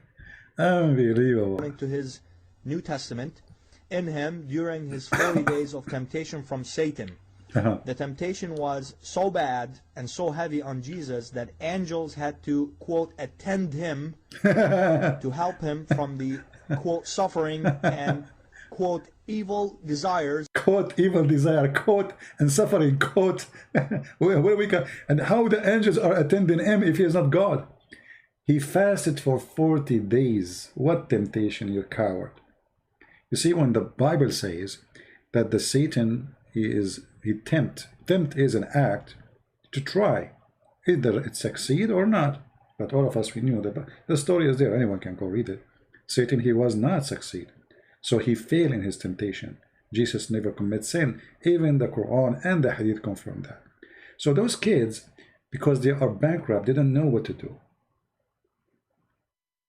They are desperate. All of them, they are the same equality. They speak without knowledge. They don't have knowledge in their religion. This is why it's very embarrassing. This idiot, even when he was talking to me, I can't call it debate. I mean, I don't debate any of them. They are a bunch of kids, all of them. He said, magic is proven to be false. Muslims, they start attacking him. What are you talking about? They made articles against him. This guy, he been tortured by Muslims. He said, you know, magic is proven to be false. I said, okay, wonderful. Let us show you the Quran then. The second I showed him what the Quran says, he said, okay, Christian Prince, we will talk about this later. I got to go. End quote that he had from Satan. You know, Jesus was losing his mind according to the Bible. Guys, Jesus was losing his mind according to the Bible. and he needed the angels to attend him to end the suffering and the evil desires that he had from Satan for 40 days. So I've exposed Christian Prince on that, and I've demonstrated that from the Bible's New Testament. And point number 7, Jesus and Paul did not care at all about body cleanliness. And they even allowed their followers to eat dead and rotten animals. I've also demonstrated that thoroughly in the New Testament.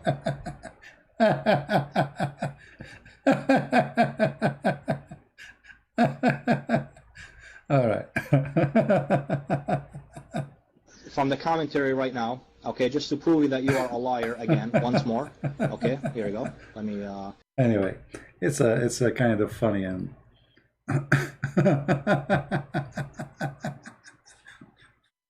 Honestly, it's the best comedy ever.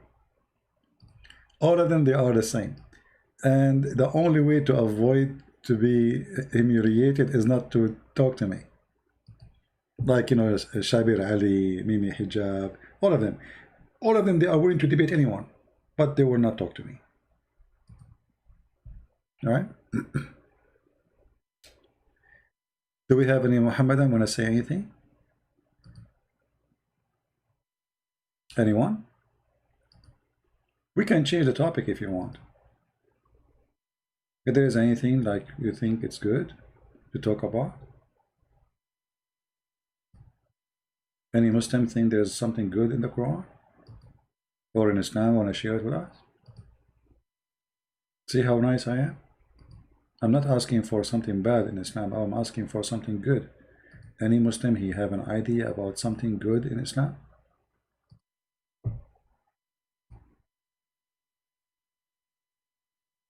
What is the meaning of Zamzam? I don't know really. I mean, this Zamzam thing is kind of weird.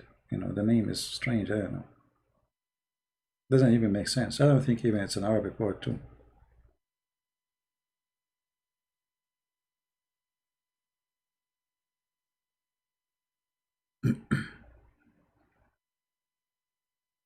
Any Muhammadan have anything to say? See, because we did not inform people that we are going live on air, and this is not the time I go usually live on air, so we don't have too many.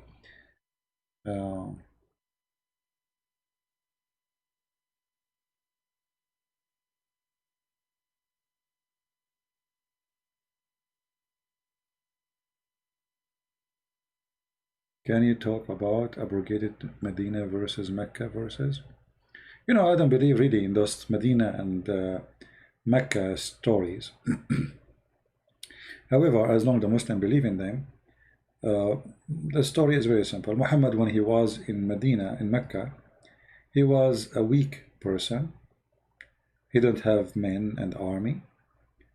And when he went to Medina, you know, the situation changed. He became independent. He have men. Then he have a gang.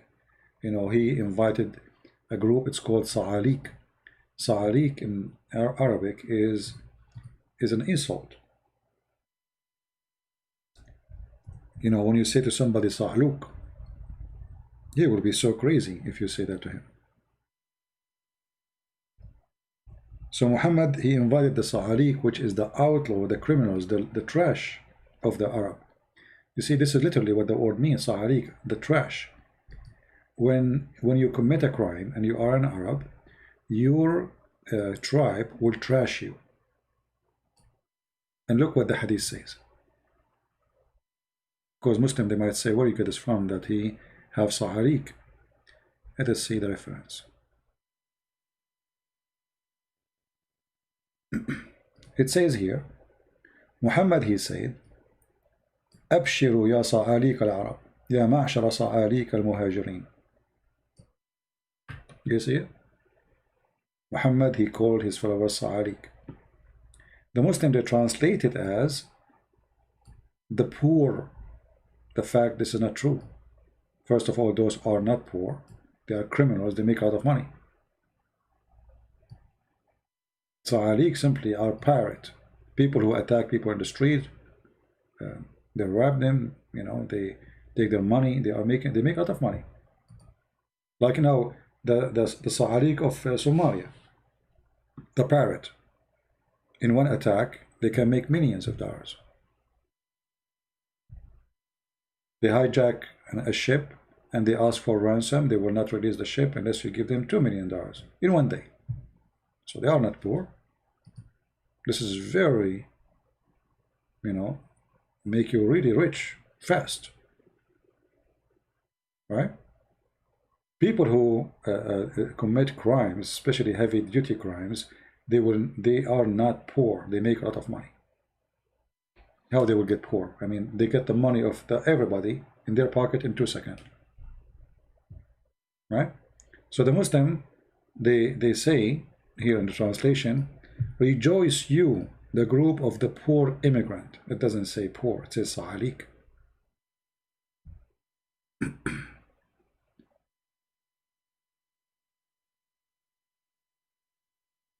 Yeah, they are homeless, but not in the word of meaning homeless, you know.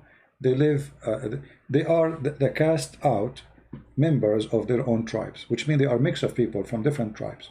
But all of them, they share one thing. Their blood is for free, which means anyone can kill them. They are wanted. So, let us say I belong to a tribe, and I killed somebody, or I raped a woman, or did something.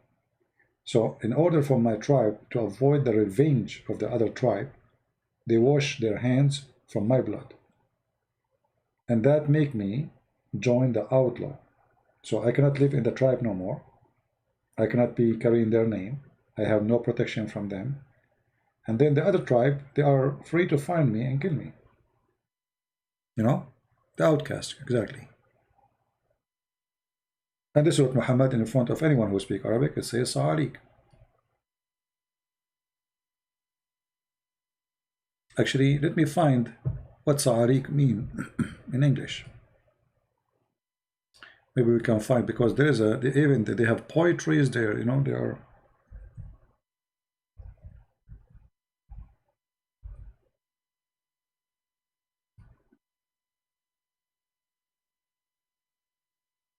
Here we go, we found them in Wikipedia.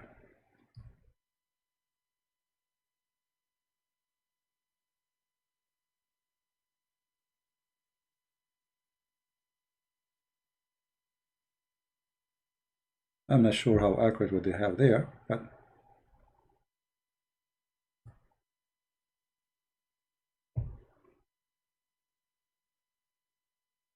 where mostly individuals have been forced of their tribes who lived on the fringes of society.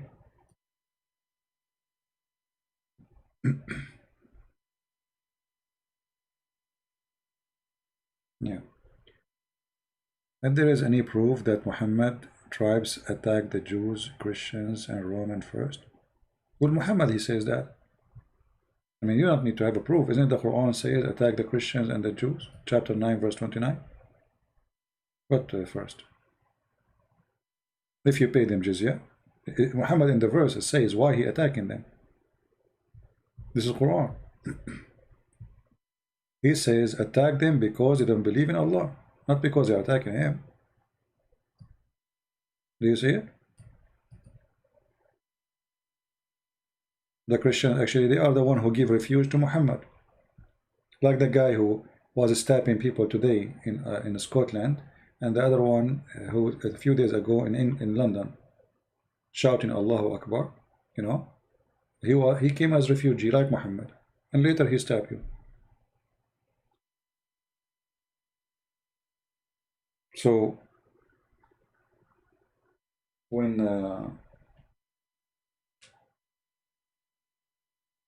somebody says something, you have to ask yourself where they get this from.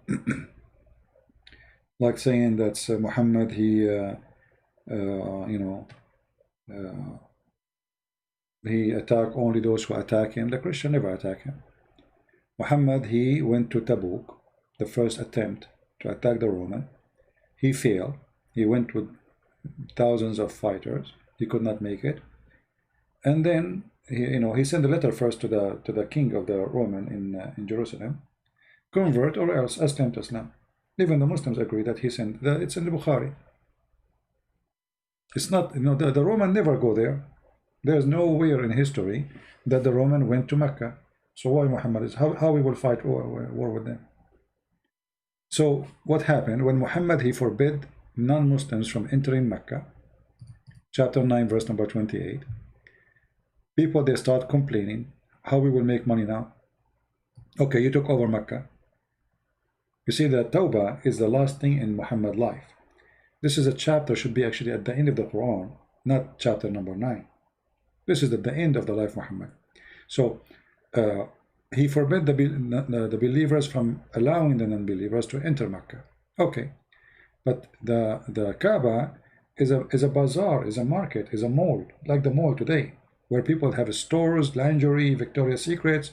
So what the business will do now? The Jews, we kick them out, we kill them. The other Arabs, we kill them to the rich one, and the rich one, they run away. So what we will do now? So he said to them in this verse, if you see, and if you fear poverty, soon will Allah reach you. Okay, how? Out of his bounty. How? Go and attack the Christians and the Jews. So attacking the Christians and the Jews was a solution for being in poverty. There's no business. So Muhammad, he come with the idea, the Christians are rich, the Jews are rich. Let us attack the Roman. Let us attack the Jews and take their money. You see it? It's just the verse after verse. You see it? If you fear poverty, soon Allah will reach you. Go and kill the Jews and the Christians. Here we go. Why? Does it say because they are fighting you? No. Fight those who believe not in Allah nor the last days. So what is the problem? They don't believe in Allah. They don't believe in the last day of Muhammad. Nor they forbid what forbidden by Allah, which means Islam teaching. And they don't approve his messenger. See the problem? Nor acknowledge the origin of truth, which is Islam. So this is the problem. But this is really an excuse for Muhammad just to make money. This is why he says, if they pay you, let them live. How come? What? So we can bribe Allah? If we pay Allah, we can worship Jesus? You see here? It's a business. Is it clear? If you pay, you live. It's a gang. Muhammad, we were talking about the outlaw, right? It's an outlaw gang, and he is the leader. This is why the Muslims themselves, they accuse him of stealing underwear. Have you ever heard of a religion, the companions of the Prophet, accusing the Prophet, which is the best of them, to steal clothing? And the clothes itself is a theft too, because they are fighting over what is stolen already, you know?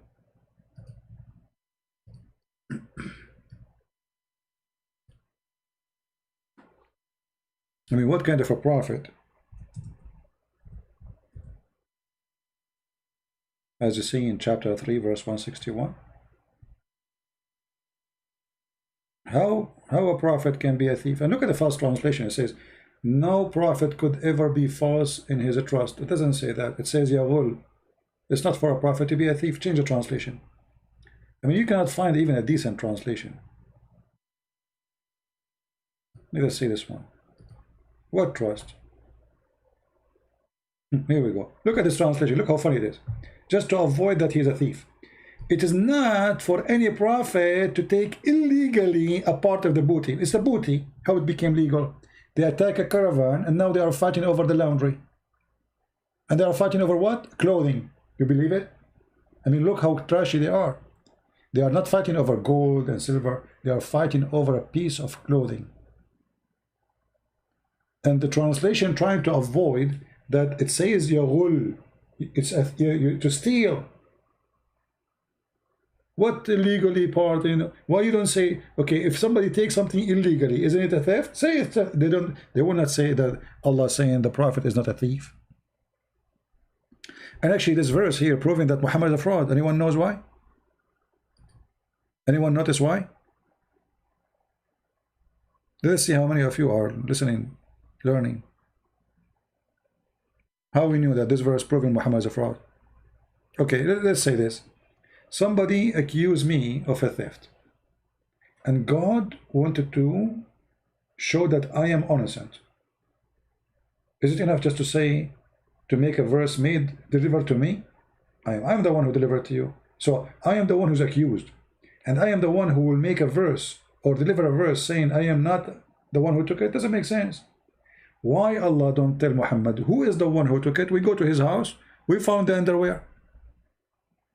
You know what I mean?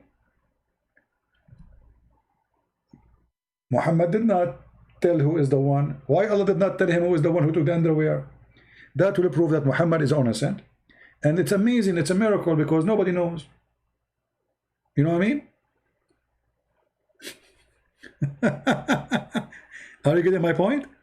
So if you want to defend him and you are God, at least tell us, okay, where we can find this underwear in the drawer of who? So it's going to be amazing if Allah told Muhammad, go to the house of this guy and open his drawer and you will find the underwear. And that will clear your name. But to say it's not Muhammad, you just prove that it's Muhammad. Because if it's not Muhammad, it means someone else. So how come Allah don't tell Muhammad who is he? So, you know, it's obvious. It's a stupid book. This book is a stupid, but sometimes, I don't know, sometimes I feel like, how in the world a human being can be so silly, stupid? Don't see it. I mean, are you blind? Are we really blind? Isn't it clear? I mean, you accuse somebody, if he is a thief, he stole an underwear, and then you accept that he is not the one who stole it by making a statement saying, God told me to tell you it's not me. You go to the bank, you rob the bank, and then the police come to you and they accuse you that you are the one who was in the camera, and you say it's not me. What the proof? Said, okay, tomorrow Allah will prove it. And then tomorrow you give him a verse, says Allah gave me this verse, it's not me who goes in the bank. Who was it? Allah don't know. So was it really an underwear? You see, I say it's underwear because it's obviously it's important. You know, we Arab, we care for the most part of the clothes. Like this is the underwear.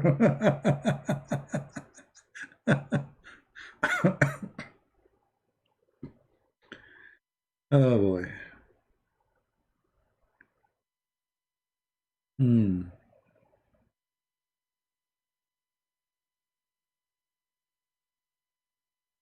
There's an Arab guy. He's a womanizer. So what he do, he take a gift to women and then he steal the gift after he sleep with them, you know. So he sleep with the women, he give her like a panty. She wear it, you know. She don't take it right away. He wanna give it, he keep the packaging. He take the packaging with him. So he always do the same trick. And then one day he met the guy. He said to him, what do you have with you? He said, oh, this is a gift I have today. I have a date. I'm going to have a woman, but she is married, you know. The guy, he said, oh, really? Good for you, man. Good for you. Let me see what you have, what you have. So he showed him what he have in the back. It was a panty his wife, she was wearing last night. And this is exactly what happened with Muhammad. Even when they accused his wife that she was sleeping with the guy, his name is Safwan, he made a verse saying she was not doing that. I mean, there is witnesses. There's people who they are witnesses. The women, she spent the night with him. How he proved that his wife is not sleeping with the guy? He made a verse. Allah told him, it's not her. That's it. The story is over. Yeah.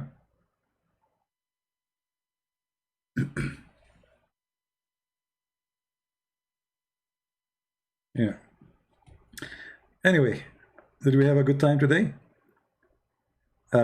Now tomorrow, supposedly, I have a early morning program. Maybe I should move it to Sunday. What do you think, guys? Actually, today we are Saturday. I'm not counting time. Man, oh man. I hate you all because of you. See, I'm imagining now it is Friday. Like Muhammad. Yeah, tomorrow is Sunday. I don't know. Okay. See, I don't like to go and speak about Muhammad in Sunday, actually. Maybe I should have changed the time to Monday. Leave Sunday holy.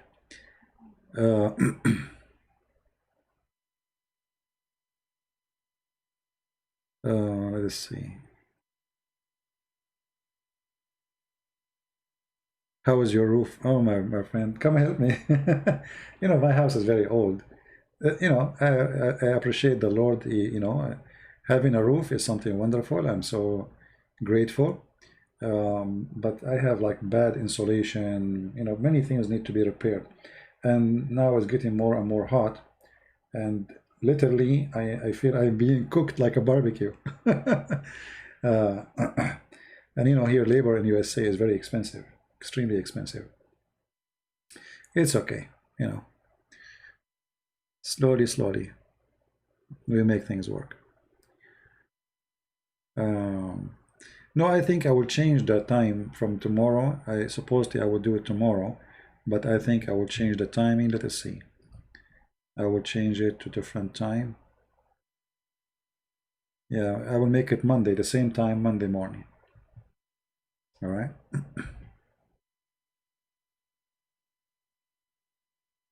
Maybe I go tomorrow in the quality of life. I will see. I did not go there for a long, you know, but I like to keep Sunday away from the garbage of Muhammad.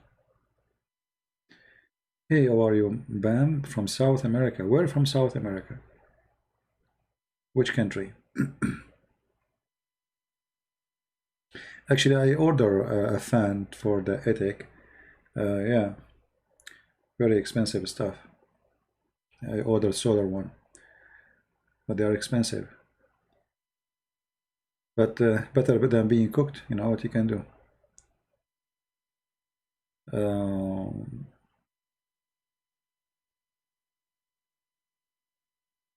I am a person who like actually to do work by my own hands. I paint, I fix windows, I fix floor, I install faucets. I'm a multitask person. You look tired? You don't see me, my friend. No, I'm not really tired, but it's hot. It's hot, and my house, the air condition is not working properly, very bad. So I have my fan, and I cannot even force the fan on me, otherwise the sound will come in the microphone. So I'm sweating here to avoid the fan to be on me.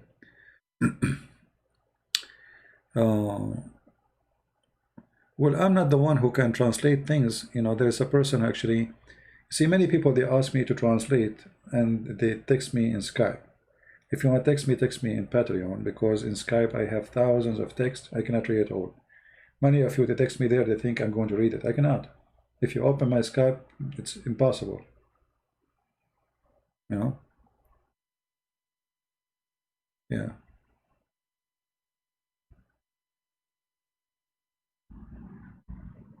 I am a bad handyman. Why, Samir? Why am I a bad handyman? Do you like me to be like Muhammad? He was a handyman too. To the point he was having sexual intercourse with all his wives without even washing or moving his hand. I mean, the guy without washing all the wives. Oh boy.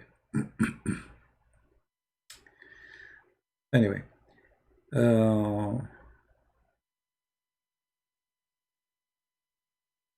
Yeah, but those portable, they are expensive, and actually I bought small one, but it's useless. You know, the temperature here goes really high, very high.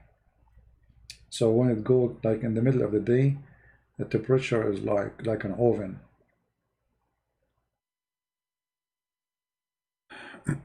Anyway, God is good. Do you know proof Hitchin? No, I don't know. I don't know this person. His name is Hisham. From Tunisia, his name is Hisham. The name is strange, I don't know.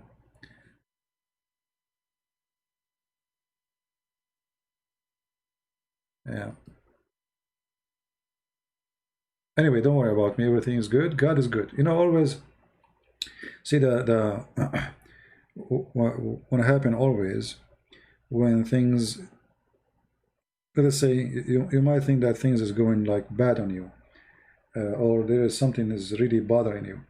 I believe that everything is for our good. For life, it's if we became so spoiled, we will become spoiled, whatever the word means. You know what I mean? You will notice that people who have a lot of, let us say, things is easy in their life, they don't enjoy the taste of life. So I don't really mind. I mean, God is good, and God make you feel the value of having a roof over your house, over yourself. I mean, there's people sleep under the bridge. There's people we're talking about air condition. There's people they never saw a fan in their life. So we always should be appreciating what we have, and life sometime bless us with some difficulty, because difficulty make you really feel the good you have. You know, when a person is born and everything's easy, let us say you're born from a rich family, villa, swimming pool, blah blah blah, you know, okay, you don't know really, you don't really enjoy what you have because you have it for granted.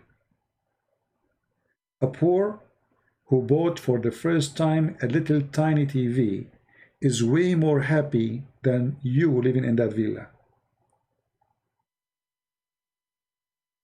For you will be more grateful, and this let us say the secret of being happy is to be grateful. The second you start being ungrateful, you have no happiness. That's it. The piece of a bread on your table, you throw it on the floor. A person is grateful. This is his lobster. It's tasty. It's bread. Beautiful.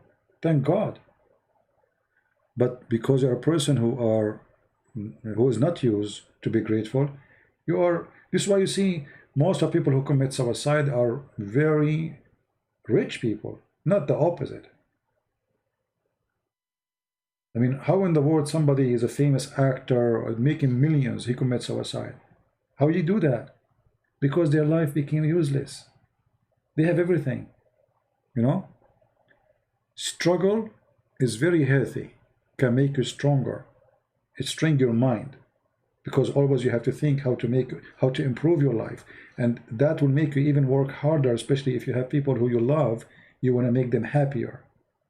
You will see a poor guy, he go work hard to make little tiny salary, so he can buy little toy to his daughter. And when he grab it, it's like he got a treasure in his hand. It's like he just bought his dream. A spoiled kid in a rich family, you buy him every day a toy. He is unhappy, he is complaining, he don't do good in school, he don't like people around him, he is lonely, I mean, you will find all problems in the world is in the head of this child, because he did not learn from his family to be appreciating what he has. Appreciation is the key of happiness. A person who don't appreciate, he don't deserve what he have, and he will lose it. You know what I mean? Appreciating a man you have, a woman you have, a child you have, appreciating a little roof you have in the top of your head, you know, appreciating that you are healthy, even having teeth, you know. People don't appreciate their teeth until they lose them. That's the truth, you know. I mean, we grow and we became old and etc., and we have them for granted in our mouth, right? Until we have pain, and then you will notice that how important it is to have healthy teeth. You know what I mean? Even that having teeth, like many, there's people, they are born blind. They don't even know when you say the mountains is so beautiful, the trees, the birds, the green, blue. They don't know what is that. So imagine yourself, you don't even have eyes. So if you look at what you have, you will notice how lucky you are, even if you think you have nothing. Because what is nothing for you, it might be a dream for someone else. There's some people they cannot walk. There's some people they cannot move their hands. There's people lost their sight. You know, things around you. I mean, life is full of stories. And if you are a person who will not learn how to appreciate, you will never live happy. Yeah. You almost lost your teeth last week. You did not do the laundry to your wife. See what happened? You said last week. That's mean you are doing laundry every Sunday. I got it. So last week, I don't know how to read your name. It's in what language? Last week you did not do the laundry, and your mother-in-law, she, you know, okay, you deserve it.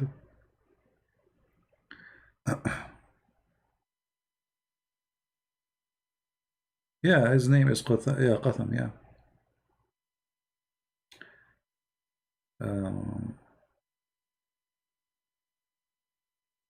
All right. Do we have anything else?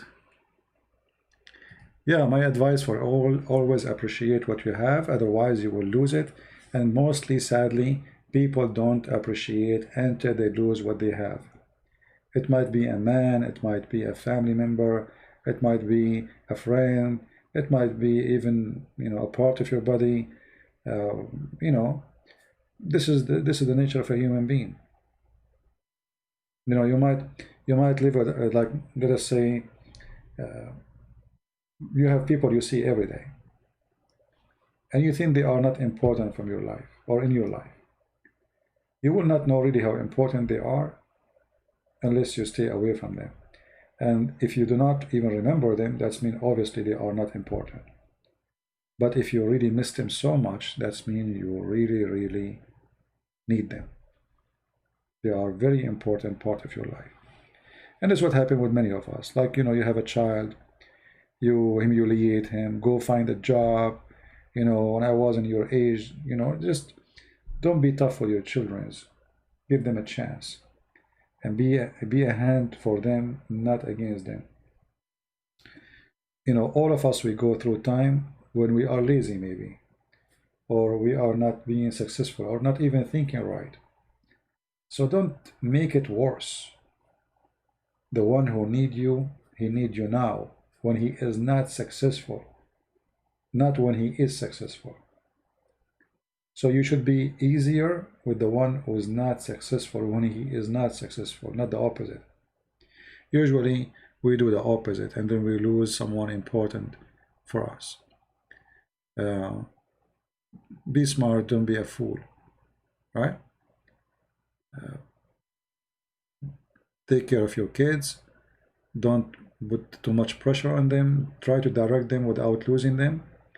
It's like, you know, sometimes, you know, when you put too much pressure, you have a screw. You think it's loose, and you want to tighten it so hard so it's going to be strong. But if you tie too much, you might break it.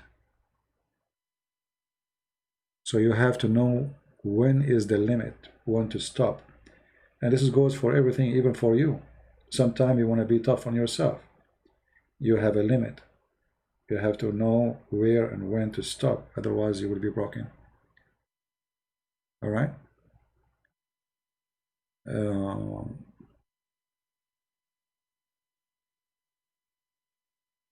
Anyway, we have another channel. We talk about those things. It's called The Quality of Life. I did not go. Usually I go every Saturday and Sunday. But, you know, as you see, I'm really busy lately trying to make things happen. I have books need to be published, and God knows how many things I need to do at the same time.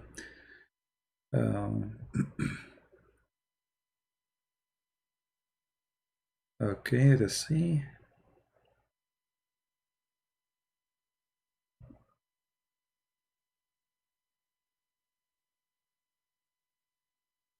Yeah, you see, if your father was strict and you are not strict, doesn't mean they are doing the right thing. You have to be strict. You see, you have to be strict about certain things. As an example, about ethic. Never compromise about ethic. Because the second you compromise about it, you lost him or you lost her. As an example, if you have a child, let us say you have a son, he's 10 years old. He went to the yard of the neighbors, he stole some lemon or some orange. He brought them home. And the father or the mother, they say, oh, good for you, bring more. You just created a thief. You just what? Created a thief. Literally. You just taught him a bad ethic. That taking what is not belong to you is a good thing. So you have to be strict when it's come to ethic, and you have to be easy when it's come to skills and quality. As an example, your son is not doing good in school. Don't break him. Maybe he is not good in school. He will be good in something else. He's not being bad, you know. Not being good in school doesn't mean he's a bad person. You understand? So never compromise about ethic with your children, especially in early age. Otherwise, you will break them. You are going to you will compromise your children. You are making them a fraud. Never speak bad language in front of your children with your wife, even though you do maybe, which is wrong. If you say the F word in front of your children, what do you think your child will be? If you insult the mother, why they will respect you? Why your child will respect you if you insult their mother? Or the mother, she insult the father? You just gave him an example of an insult family.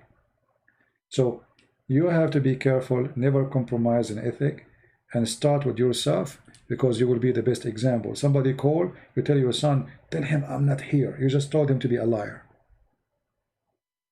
You know what I mean? You just told him to be a liar. He look at you, he's a kid. Oh, tell him you are not here, but you are here. You just tell him that. You just taught your kid to be a liar. So why you will blame him to be lying at you tomorrow? Where you been? I was with my friends doing homework. You are a liar too. I mean, if the father is a liar, why the son will not be?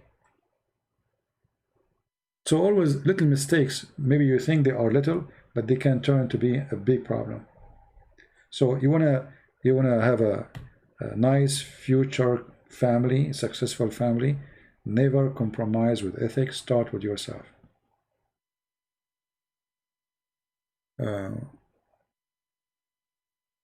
As the Bible says, from their fruits you shall know them, right? Your son is a child, he's innocent, he don't know. So you are the fruits. You see the tree, you are the tree. He don't have a fruits yet, he's a kid. So he look at your fruits, and your fruits is not a good example. Lying, maybe cheating, maybe etc. So why he want to be, you know, sometimes kids who they are born of a bad parents, they can be way better than their parents, but this is not necessarily the case always, because they have like a reaction in the correct direction. But usually children will take a lot from their parents, usually, but not in all cases. Yeah, sometimes you will find someone is born from a family, the father was drunk, he beat the mother, the woman, she was cheating, but then the son is totally different, right? But this is not the case always. And usually those kids, they go through a lot of suffering before they can go in the correct direction. Anyway, I think we have enough for today. I'm not going to keep this video really, but you can cut the part where we are talking about Ishmael is not from Muhammad is not from Ishmael. All right.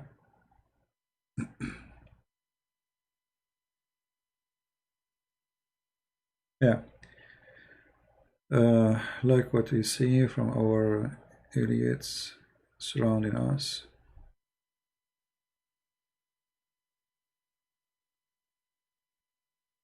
Idiots. I don't know what you mean by idiots. Excuse my English, Samuel. What do you mean by idiots? Elites, sorry. Elites. What elites mean? Hold on, let me search it. I don't know what is. You know, I think I'm trying to figure it out. Are you saying the famous one? When you say the elite, like leaders or etc. Leaders are the last one to be followed. They are not leaders. They are there because they are corrupt. You know what I mean? Yeah, they are ruling class because they are corrupt. You see, if you are a decent man, you will not be there. They will never even let you get there. And if you get there, they will take you off very fast. Let us say you get there by mistake. Like, let's say, I'm not going to say Trump is the good guy, but compared to the rest, he is very good compared to them. So he is being there is a mistake for them, trying to correct it. He is not really good, but he is way better than all the scam around. So they will try to take him down as soon as possible. Always the corrupt ones, they will be the class. The class never was the good ones. Never, never. Never think that a class have, you know, like, look around you. I don't need to describe to you. Just look around you. Right? Yeah. The good ones have nothing to do with what they call them the class. The class, all of them, they are to be a class, you have to be not honest. You say something you don't believe in. Like me, you know, if in order to make YouTube happy with me, I have to say things I don't agree with. And then they will allow me to collect donation in YouTube. But because I don't care, you know, I say things as it is, I cannot use, you know, I mean, all people, they have that, you know, option to collect donation, right? But not for me. YouTube sent me many times, many warning. And that's it, you know. You are not, or, you know, against our guideline, blah, blah, blah, blah, blah. Okay, your guideline will not make me compromise and be a slave of your money. I know exactly what they want, and I will not do what they want. So they use donation and like the source of income to oppress you. As simple as that. So either you know, okay, say, oh, you know, now I can get donation, people, they can support me, I have to speak in different way, etc. I'm not going to do that. I don't care. People, they say to me, you say idiot, you say donkey, you say it. I will say it, I don't care. Because this is not the reason for them to stop me from collecting donation. There's way more reasons. I'm making a lot of people angry and they don't like what I do. No? Make a video about lingerie, about anything silly, you know, you will get money. Or support Islam, you will make money. They will never, YouTube, they will never take the account of anyone supporting Islam because he is out of the guideline, even though they speak about jihad, they speak about the, you know, I mean, teaching hate against the Jews, the Christians, etc. They will never take their video down, and they will never stop them from collecting donation.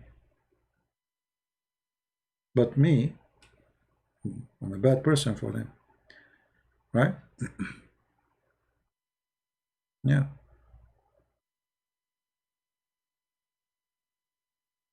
And actually, that's why I don't keep my videos in my channel. Don't you notice?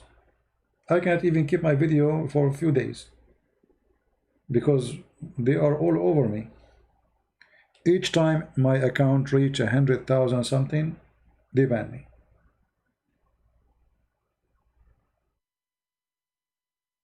If I am not getting banned, I should have millions of subscribers by now. Imagine if I have all the videos still in my channel and all the subscribers, they are, I mean, endless number of people. But they will not let you grow. If you are a Muslim and you have 2 million subscribers, they will never, I mean, all the videos, there's each one of those videos, they break copyright, they, you know, they teach hate speech, Even they play videos of Al-Qaeda, songs for Al-Qaeda, still they stay there.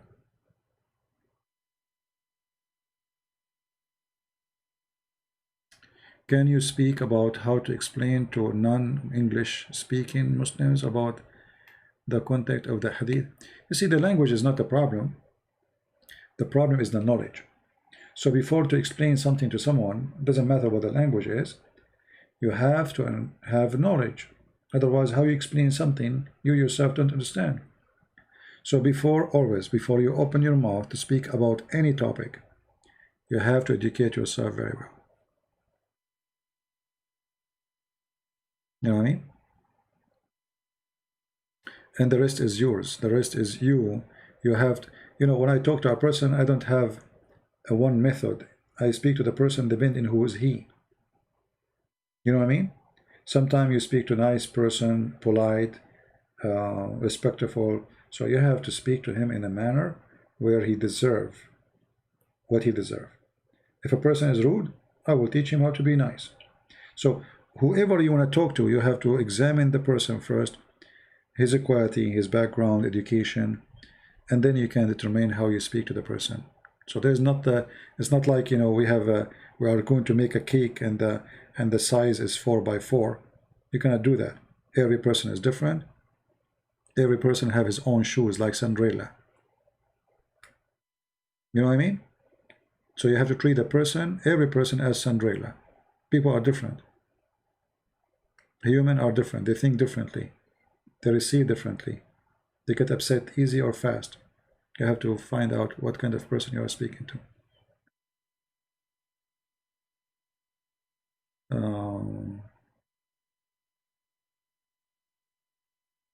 All right.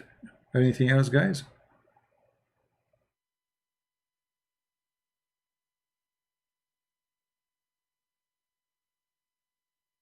Yeah, freedom of speech. There's nothing is called really freedom of speech. I mean, it's relative. Like in USA, like you can tell that we are moving in toward politically correct. Like now, they are taking statues. Like there's a city now in USA have no police. You believe it? I mean, crazy people. So now what happened? If somebody attacks somebody, you call who? They created a department. It's called Avoid Violence Department. The city is going to go crazy. Just wait. I mean, those people. And actually, you know what? I believe that sometimes doing stupid things is the best way to know that you are stupid. You know what I mean? So soon those people who they dismantle the police in their city, they will find out how stupid they are. Just wait. When all the criminals will go to that city, because now this is a heaven for the criminals. There's no police. That's it. You do whatever you want. I mean, crazy people, liberals, Liberalism, you see the word liberal, it sounds good, but when you examine those who live in this country and they are liberals, you find that they are taking hashish.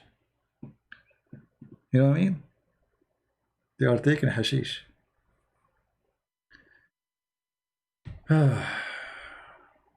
Yeah. Can you explain chapter 66, 1 to 5? Is it about Maria or honey? My friend, do you think really God will make a verse about eating honey?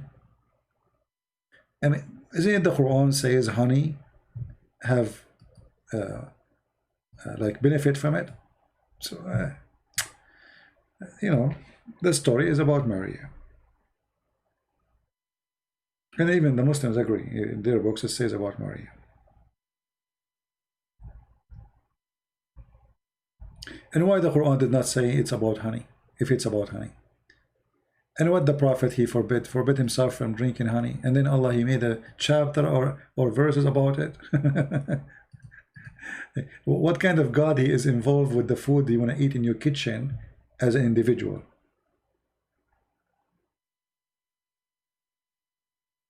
And there is no single hadith says that the Prophet, he ordered or forbid honey.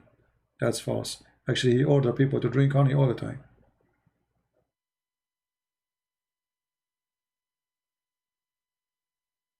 Yeah, that's why we say, talking about compromising, The second you start compromising, you will keep going compromising forever. I remember when Obama was a president, they start saying happy holiday. I say Merry Christmas, Happy Easter. They say happy holiday, I say Happy Easter. You know, you like it, you don't like it, it's Happy Easter. So I don't care who is the president. Trump come, Obama go, who cares? Never compromise. Never say what they like you to say. Say what you believe is the right thing to say. Right?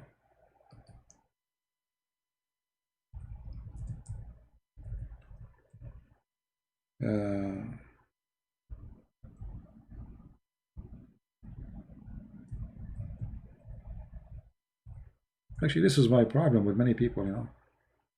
Even when I start teaching about Islam, many Christians, they go against me. You are not, you know, you are not being kind. The Bible orders us to be kind. And then I start quoting for them Jesus, you know, saying the son of snakes, the son of the snake, the Satan, the hypocrite, all those words used by Jesus. So how come Jesus, our Lord, he can use it, we cannot use it? Hypocrisy. So they want you to be without teeth, you know, and all of them, they quote for you. If somebody hit you in your cheek, give him the other one. That's it. This is the only verse they knew in the Bible, just to make you. But this verse is not really what it's meant to them. The Bible teaches not to be evil, not to fight evil by evil. Beating a person who did beat you is not going to fix the problem. Call the police. In the time of the Roman, there was a law. If somebody beat you in the other cheek, in this cheek, you go to jail. If you beat in the other cheek, no. It might be funny law, but this is the law. So use the law. Use the law. There's a judge, there's a government, there's a police.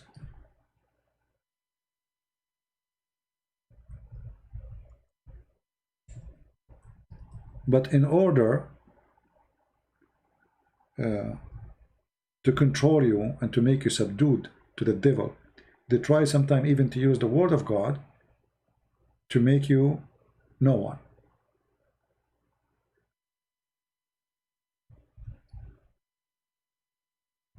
You know, I told you before, you know, since I was very young, I have a hobby of guns. I like guns, I like weapons. So we go, you know, Christians, we go hiking. And, you know, they always like complain, why you have your gun with you? Aren't you Christian like us? You know, they make like, I mean, they say it even to insult you. And I say, I like guns. What's your problem? You know, don't carry guns. I like guns. We are going in the wilderness, and why I will not carry my gun with me? And, you know, one day we were going in the middle of nowhere, and I start hearing the sound of the beast, the wolves, whoa, you know, and they get terrified. Get so scared, and you know, it's getting dark, and then we start seeing the eyes of those wolves. You know, if you don't know about, like, if you've never been in the desert or going hunting, animals who eat meat, and at night their eyes reflect like a green, or let us say shiny green. The one who eat grass, their eyes red, the reflection will be red. This is how you know if this is a beast or it is maybe a goat, you know. So the second they start hearing the sounds of those animals and they start seeing their eyes at night, suddenly all of them, they start saying, you have your gun with you, right? Is your gun with you? What happened to those people? They were making fun of me all the time. Why you carry your gun? Why you have guns with you? We are Christians, we should not carry guns. Who said if you are a Christian you cannot carry a gun? Where do you get this from? So they've been taught that we as a Christians, to be a Christian is to be a person who don't carry a gun. That's false. Jesus himself, I said to them, you know, isn't Jesus says the one who don't have a sword, go and buy one? This is where he says that. They never heard of the verse. Because what they hear in the church, Jesus says, the one who beat you, give him the other cheek. So the second they start hearing those animals, they get terrified. Suddenly, all of them, they are holding me from my both hands. I got even, okay, we know, hold on. Stop holding my hands. If I get it close to us, how I can shoot them? I can't even move. You know, they are terrified. And then they said, you have your gun with me, right? I said, yeah, but I have one bullet. They said, what? One bullet only? Why you carry the gun with one bullet? I was joking. What one bullet? Why you carry a gun with one bullet? I said, what I will do? You guys, you don't like guns, so I carry the gun with one bullet. One bullet. So they were, I mean, at that moment, I was really happy because I showed them how stupid they are. All those years, they are making fun of me carrying a gun. Now you need it. Now you need it. You know? And you should see them around me like they are like, you know, like chickens. Suddenly the wolves who was saying, we do not need guns. You know, what happened to that big guy who don't need guns? You know, suddenly you have your gun with you, right? You have your gun with you, right? I said, yeah, but I have one bullet. One bullet only? What? I said, yeah, my gun only can take one bullet to save myself. So anyway, you know, people, they have their own way of understanding things, and they think they are the smart one. And sometime, and this will be a good lesson for us, sometime everybody go around you, doesn't mean you are wrong. As those people, all of them, they are against me, which should convince me that I'm wrong. But why I'm wrong? Why, if I carry a gun, I'm wrong? I never harm anyone. It's not guns who kill. It is the one who is using it. If you want to kill, you can kill by a knife, by a stone, by a rock, by a car. Not necessarily a gun if you are a criminal. You can kill even by your hands, naked hands, if you are strong. So they, you know, even they are Christians, they are nice people, they are kind, but they grow in a society. They've been taught that we as a Christians, we should not carry guns, which for me, I grow in a family, different kind of family.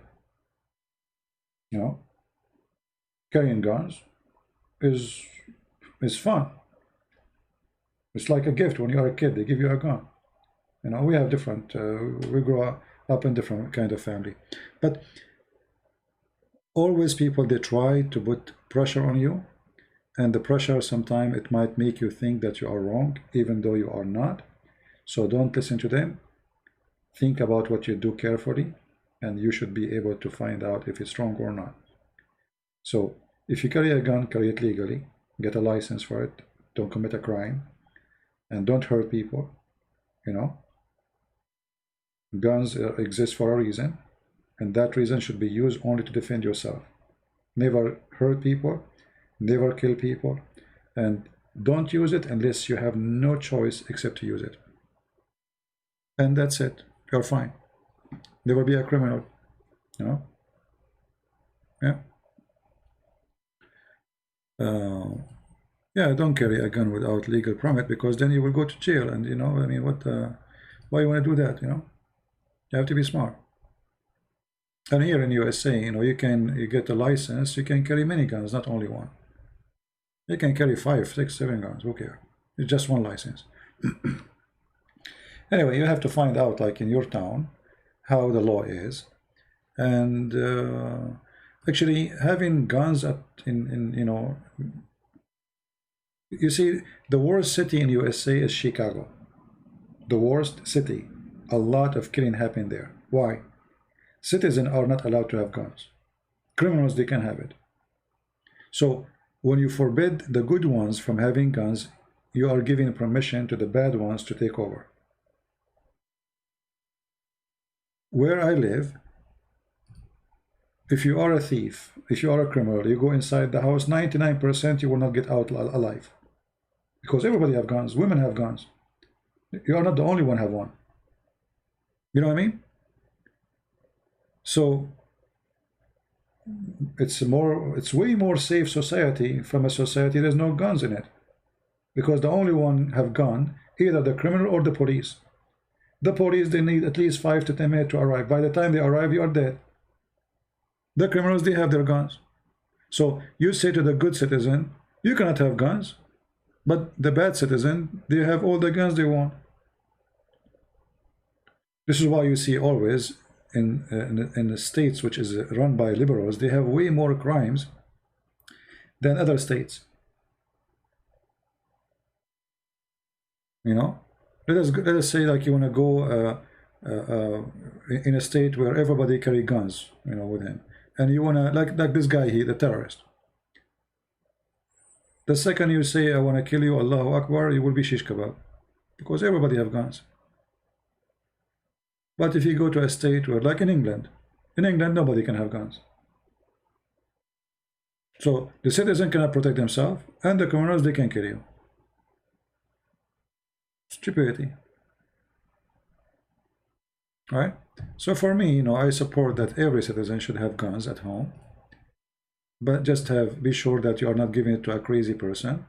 You can make like an exam to see how stable he is, check his credit, you know, to be sure that you are not giving it to a crazy person who will start using it left or right.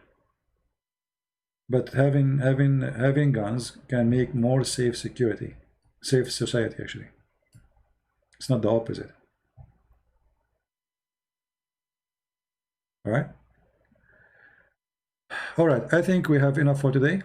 Now, what we would do with this video became long, and I wanted to talk about Ishmael, etc. So if you download the video, you have to cut the part speaking about, and you stop from the time we stop talking about Ishmael, if you like to download it.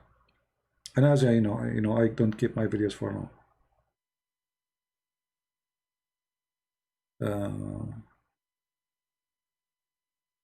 As a lawyer, you had a permit to protect yourself. Okay. Well, here you don't have to be a lawyer. You can have it wherever you want. You can have. There's a guy, he used to come to my chat room. Once this guy, he, we were talking about guns, so he said, "Do you want to see what I have?" I said, "Sure." I mean, this guy, he have like, I don't know. I was like, "What do you have there, man?" The guy, he have M16. He have, I have AK-47, Kalashnikov. I mean, this guy, he have this is not right. For me, I don't believe this is right. I mean, why you need to have all those guns? I told him, why you need them? This is a lot. This is not for one person. This is just for somebody when I go for war.